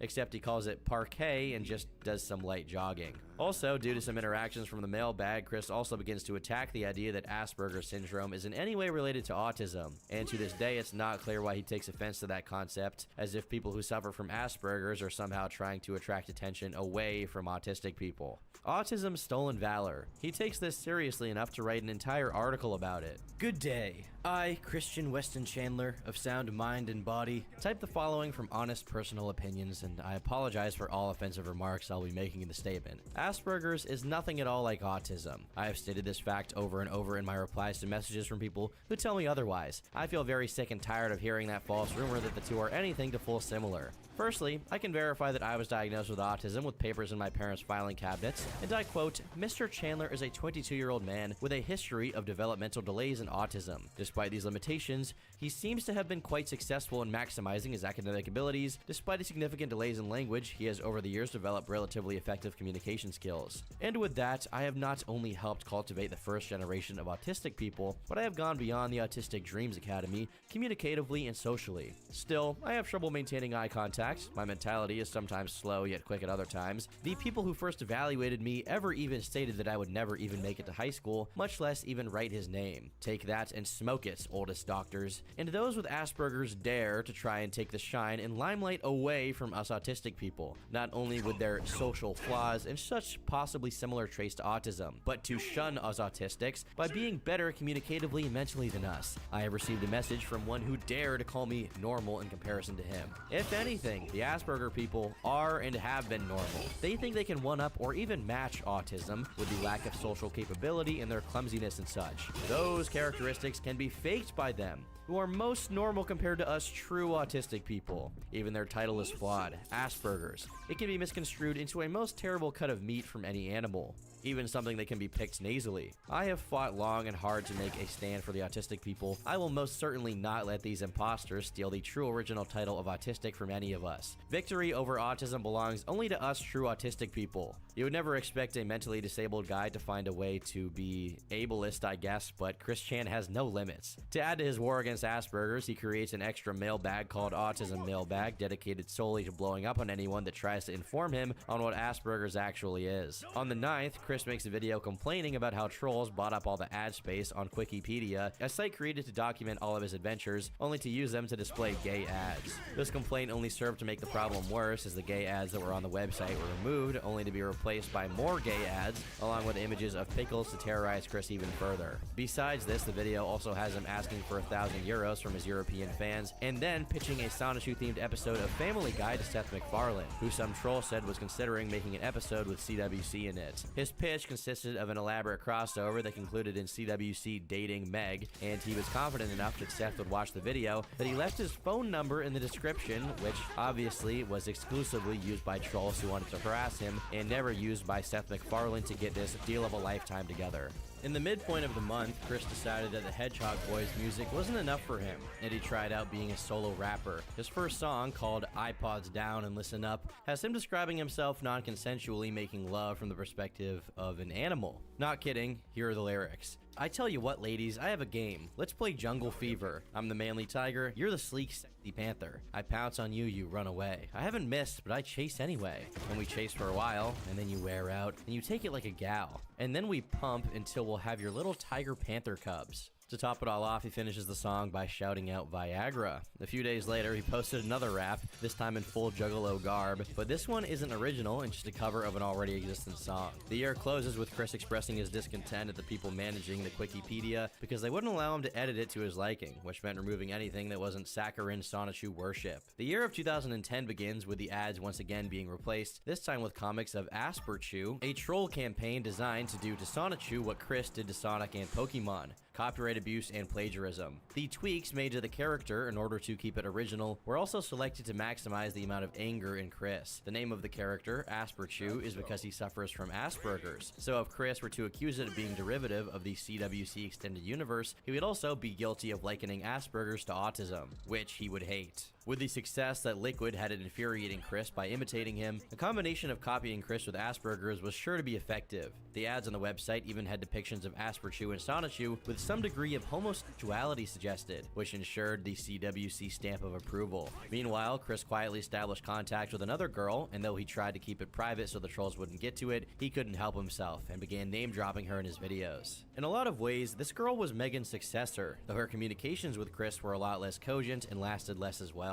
While Chris kept pushing for them to date and being a general weirdo, she kept herself at a safe distance. On the YouTube end of things, having a new good-intentioned gal pal did nothing to calm his anger, as after a wiki is created for Asperchu to further liken it to Sonichu, Chris threatens to kill them with psychic powers. While these visible trolling stunts tried to be as entertaining as possible when it came to annoying Chris, the demeanor of the trolls behind it was not particularly malevolent. Calls between Chris and the creator of Asperchu, who went by the alias of Alec Benson Leary, show that Alec was trying to do the same thing Vivian was doing, make Chris productive and care more about working on Sonichu and not letting it rot away. On the 2nd of March, Chris took to his Twitter to say this: "My father went to the hospital last night at 3 a.m. with a case of congested heart failure. He will be back out in a couple of days, but I have had a long, stressful day. I only got 4 hours of sleep. I will resume daily updates after this week. Redrawing on the last few pages of book 10 are in the works, so Alec, his crew, and I can be on peaceful terms, and that we can all move on with better stories that are more canon to all things Sonichu and Rosachu. Currently, daily updates will mostly consist of mailbag answerings, bio page creations, captain's log updates, etc. I appreciate your loyalty and patience. And also, thank yous go out to all who have sent me positive emails and US mail letters, cards, and presents with opposite feelings towards the few who sent me offensive, graphically inappropriate fan art." In the updates that followed this announcement up, Chris said that Bob had made it through safely and was no longer in danger. However, if this event didn't have enough of an impact on Chris, what happened soon after definitely did. Because of an oversight while making his Little Big Planet level, Chris accidentally left in the full name of the girl who he had been interacting with,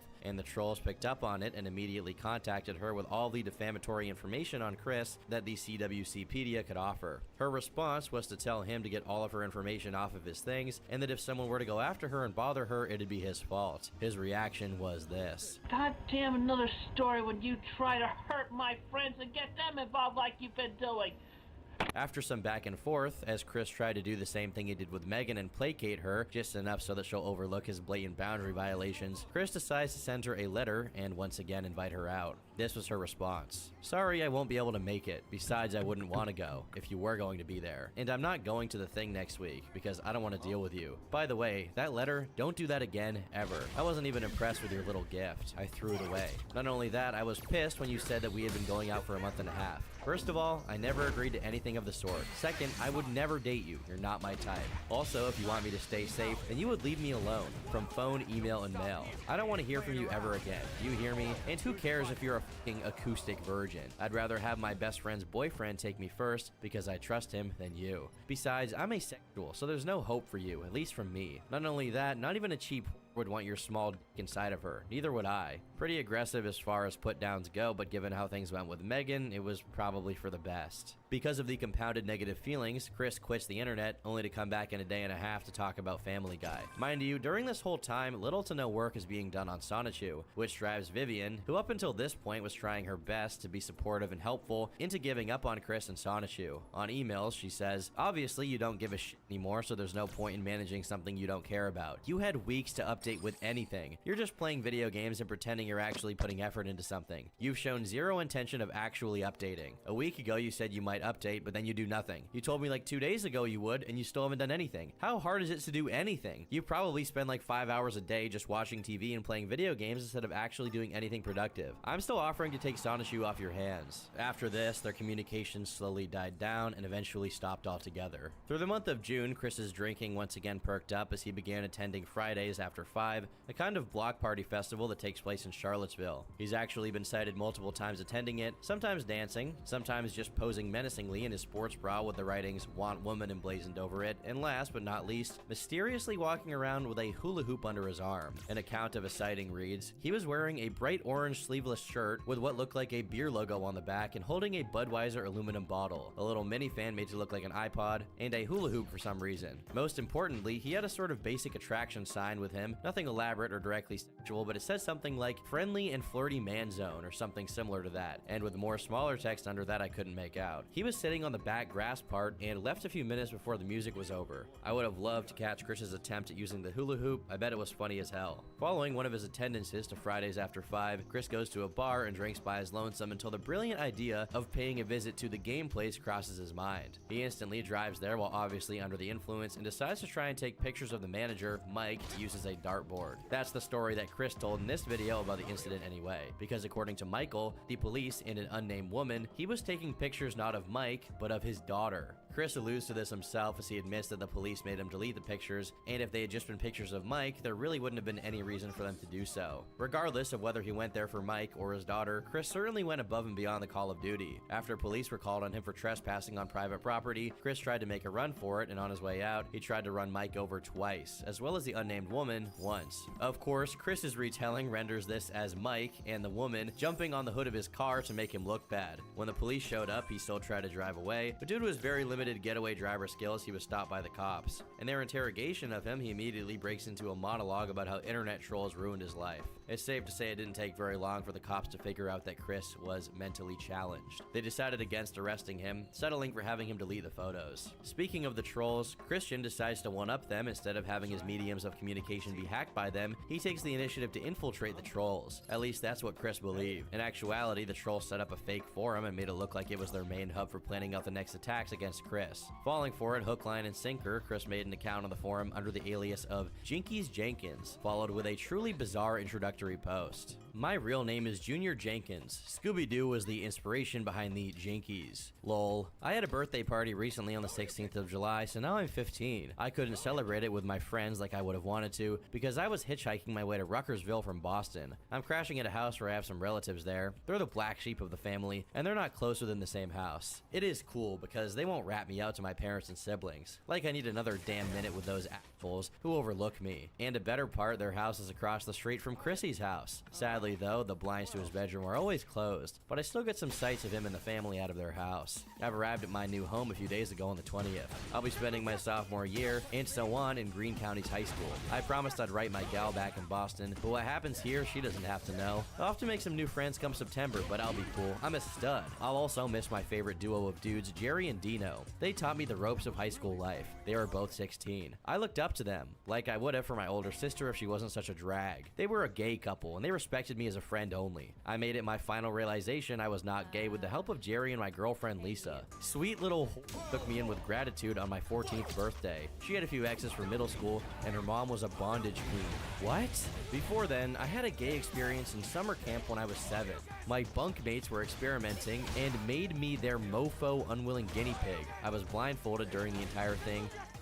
I can't read this. I seriously can't read this. The next part is basically like a gay erotica that Chris is describing from summer camp when he was a child, I guess. I guess it didn't actually happen because this is the perspective of his troll who he's like making out to be gay. So with that, I was able to move forward feeling more confident in my orientation. Anyway, after moving here, I've studied the times of exits and entries from the Chandler Chateau, looking for a pattern. There was definitely one with Robert, morning for breakfast at BK, and afternoon outings to I don't know where. Barbara appears to come out mostly either in the afternoon or night, sometimes in the mornings. And Chris has no set pattern as far as I can tell yet, but I'll post new stuff as I learn them. Some with, hopefully embarrassing, photographs of Chris as I learn and take. Smell you later, Junior Jenkins, Jinkies. I'm actually speechless as to this. I know I avoided reading a bunch of it. You can look it up for yourself, but it's basically like summer camp erotica written by Chris. What the is this post? It makes sense for him to make the troll character he's playing kind of gay as a roundabout of attacking, you know, them, but the amount of detail he goes into is beyond disturbing. Did Chris just post like CP erotica? Did any of this happen to him? Is he telling someone else's stories? Did he witness this? I have a lot of questions. I mean, since the forum was a honeypot to begin with, and they knew from the beginning that Jenkins was Chris, how did the trolls feel when reading this? I don't think I want to know the answer to most of these questions, to be honest, but it does leave a lot to the imagination, so to speak. Something Chris did not do. All of his other posts as Jenkins are relatively normal, but that one was more than sufficient to dump buckets of fuel to the already raging fire of rumors that Chris was secretly gay. Around the same time, Alec, the guy behind Asperchew, was running the usual pretend sweetheart program on Chris via emails, and as their conversations drifted into the topic of sex, Chris messaged him this whammy. I've had the question of sexual fantasies posed to me before, and there are a few. One is having sex in a swimming pool to emulate a dream I had of being lost in a water-filled labyrinth where I was intercepted by a woman and we made out and had sex. I am game for sex as long as you're my partner, and you wore a strap-on or used a butt plug in me, as long as it is not penis shaped. I would also like oral sex, swing set, pole dancing, me, you, or both at once, three-way with 2 women, role play, and others I can't remember right now. Feel free to suggest other topics, and I'll let you know if it's cool with me or not. It's not gay as long as it's not penis-shaped, a quote to live by. Also, though it doesn't behoove me to body shame him, the only way Chris pole dances is if the pole is roughly the diameter of a fire hydrant. Another emails to Jackie, he also admits that he'd applied to an escort service, passed out cards, and even put an ad up on escorts.com under the name of Carlos Chanter, but never managed to score one single client. He's not managing to get with girls for free. Why does he think he'd succeed at getting paid for it? According to Chris, his attempt to become an escort wasn't necessarily related to his new forlorn and destitute love quest, but because he's in debt. In more emails, he explains that he has just one credit card and that he owes $720 on it, though he's only paid $50 on it monthly,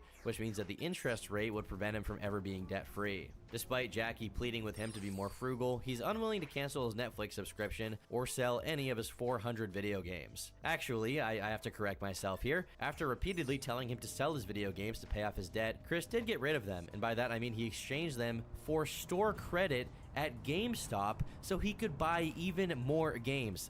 Truly hopeless. On top of that, every month he buys a $50 PSN card to buy add-ons for Guitar Hero. He also admits that, though he has told his mom and Rocky about the debt, he's kept Bob in the dark about all of this because he didn't want to get yelled at. Meanwhile, the troll set up a reward system for whoever gets their hands on or destroys relics that belong to or came from Chris. One of the larger payouts of $9,000 was for someone to sequester and destroy his PS3 due to how much Chris noticeably loved it. Initially, when Jackie brought this up as a potential way to make money, Chris reacts negatively, saying, I saw their rewards topic. Firstly, let me inform you that considering most of the trolls are immature, underage, demented, twisted, sick, evil, and such, the rewards would obviously be false. If a troll actually comes up with such footage and gives it to someone like Clyde Cash, Clyde would not give out any money. So with that considered, I would never make such a gay video, or PS3 wrecking video, or even $1 billion.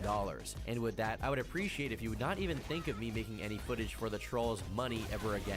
Please. However, in his despair for some quick cash to pay off his debt with, ideally before Bob found out, Chris destroys his PS3, which at the time was at least worth a couple $100, or maybe even more if he marketed it properly on eBay with some games. Given Jackie was the only one who talked him into it, promising the destruction of the PS3 would mean Chris was moving forward from being a man-child and becoming an adult who gets his joy from being with his sweetheart. Of course, as he himself predicted, Clyde never paid for this. This doesn't at all hinder his trust and love for Jackie, though, and soon after he declares his love for her, followed by sending her multiple images of drawn, not safe for work stuff of her, which I obviously can't feature uncensored. Also, upon Jackie's request, Chris sings her a song while cosplaying as Dragon Ball's Mr. Popo, which obviously was just Alec getting him to do blackface. This was just one of many instances of Chris doing cosplay, other victims of which include Fred Flintstone and the infamous video of him turning into Sonic with a defective ear. Hello, folks.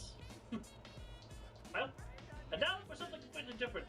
Electric Hedgehog power. Pew! Pew. This would be me in my super mode. If I actually had the superpowers. Other illustrious productions from this period include not one, but 2 different videos of Chris simulating himself giving birth. My goodness, look at this. I had sex with my girlfriend. It backfired on me. Can't believe it. An egg went inside my... And now it's pinning me for like 9 months. As well as an attempt at doing a single pull-up, which he fails. Finally, Alec is no longer capable of keeping up the loving Jackie facade, and after months upon months of half trolling him, half trying to genuinely help him, he cracks when Chris suggests a friends with benefits arrangement and replies with a barrage of emails with the most scathing words he could think of. There are some girls who are perfectly willing to have a casual space relationship with no strings attached. However, these girls always possess the same qualities. 1, they usually have some kind of psychological hang-up, whether it be that they have terrible self-esteem and hate themselves, or they feel like no one could love them and that they couldn't deserve a real relationship, or something like that. Basically, every minute they're in this sort of hollow mockery of a relationship, they're in pain and suffering. But you probably wouldn't care about any of that, since all you want to do is have sex with them and then ignore them. 2, the thing I bet you will care about is that those women only care about the shallowest aspects of men.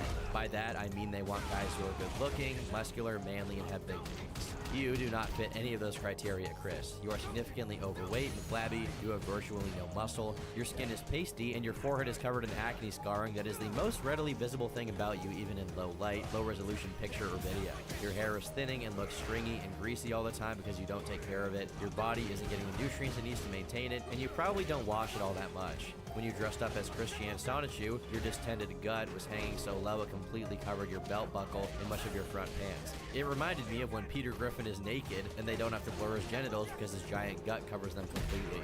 All of those are things that you could take care of if you actually tried, but you just stuff yourself with fast food, soft drinks, and Hungry Man dinners all day and night, and make no effort to exercise or keep in shape, which is why you can't do a single pull-up and your body is falling apart before you even turn 30. Also, your penis is rather small and bent at an awkward angle. Girls who want a friends with benefits arrangement just want the biggest, straightest they can find. And trust me, they don't have trouble finding them. For every one of a guy like you, there are 5 or 10 guys who actually take care of themselves physically that these girls can choose from instead. Oh, the other thing is that these girls will often forgive a less than attractive physique if the guy in question has a lot of money to spend on them, but having never tried to pursue an actual career or earn money with your comics, which you have claimed many times you always wanted to do, means you have no money either. In all our time communicating with each other, you show that you're incredibly petty and vindictive. You show that you care nothing for other people's property or livelihood, as evidenced by the ridiculous grudge you still possess against Michael Snyder. You went into the store he was in charge of running, you hogged his TV to play your games, even though he never owed you that, and then when he tried to assert his dominance over the business he runs, you scrawled vile graffiti slandering him in his own store, and you refused to play by the rules, and that forced him to ban you. And years go by and you still hold this childish grudge, to the point of repeatedly trespassing on the store's property and taking pictures of his children in a threatening manner. You are hateful and judgmental towards entire groups of people you know nothing about. You hate gays for absolutely no reason, you're afraid of black people, you think calling someone a Jew is an insult, and yet you still get super self-righteous and act all offended whenever you think someone is disrespecting you because they don't like your autism. You are a hypocrite of immense proportions, always holding other people to standards of behavior that you believe you yourself have no obligation to follow. You criticize other people for social networking, saying the internet is turning them autistic, even though you sit at home playing your PlayStation 3 all day long. You You throw words from the Bible at people when they do something that offends you, even though you lie, cheat, steal, want premarital sex, threaten bodily harm on others, and a whole host of other activities that God doesn't like. And whenever you are cornered and can't explain away your rampant egotism and hypocrisy, you'll just claim that the trolls are responsible for all your problems, great and small, and act as though your bad internet experience excuses you from having to take responsibility for anything. And what's more, you expect others to do everything for you and offer nothing in return. Whenever either of us offer you an idea of how to deal with some problem of yours, you come up with some rationalization why you are too lazy to do it and beg us to do it for you instead. You'll complain about the same problems over and over, but you refuse to consider any solution that is offered to you. You've talked down to me, insulted me, lied to me repeatedly, refused to do something I asked you to do many times, yet you still expect me to be some perfect girlfriend who makes you happy all the time. You place your prized video games above all other concerns in your life, you drop the majority of what little money you have every month on video games, and then whine about how you don't have money you would need to accomplish actual goals. You complain about other people being addicted. You make excuses that once we're together, then you will improve yourself, suggesting that you expect me to be a babysitter and give your life direction because you're too lazy to give it direction yourself. If you had been a good person, things might have turned out different between us, but you proved your inside was even uglier than your outside. The most succinct way to put why you are not currently ready to be with a girl is that you want to be taken seriously as an adult man, even though you're a person who sits in your room playing video games all day, leeching money off the government that could be going to people who are homeless and starving, and at the same time convincing yourself that God wants you to have free money, have no goals, no aspirations, and no direction, who avoids any and all work like the plague, whines about his father telling him to do chores to real adults who have to work 60 hours a week and take care of themselves, all the while growing fatter, balder, greasier, and closer to death off your diet of fast food and hungry man's and a total lack of exercise or activity. You need to change all of these things about yourself before a relationship, friends with benefits or not, with any girl is practical. You might be wondering, after I just got done explaining why you're such a bad friend, why I would want to be your friend, and that's a valid point. Well, I want to be your friend because I think it is possible for you to change, become good, and get things you want, and it's not hurting me to help you to try. One more thing, I have to ask you again, what has Rocky really done for you? Has Rocky helped you get a girlfriend and or partner? No, you're still alone and a virgin. Has she helped you get healthy or develop a means of interacting with adults? No, you still live like a slob and play with toys all day. You are severely depressed because you don't have a social life, but she hasn't helped you with all of that. All she tells you is that nothing is your fault and that your problems will be solved when the trolls are gone. Well, when the trolls are all punished, you'll still be a lonely, depressed version with no real social life, no job, no hobbies, and nothing significant in his life. Why don't you ask Rocky to help you with your actual personal problems instead of just blaming the trolls for everything? I'm trying to help you by pointing out things you need to change about yourself. Doesn't Rocky? Or does she just tell you that it's okay to sit on your ass playing video games and doing nothing with your life? I've got news for you. If that's what she was telling you, it's because she believes you're too and stupid to accomplish anything, and she's just humoring you. Anyway, I know this probably sounds all pretty brutal and shocking to you. That's why I want you to save this email and reread it over and over. Read it again each day so the shock can fade, but my message can sink in. Because you really need this message to sink in, Chris. You need to do something different with your life. If you don't, then the life you have now is all you'll ever have. This email, unlike most of the other emails trying to get Chris to realize the cold hard truth, was effective. However, it wasn't effective at getting Chris to improve his life. Instead,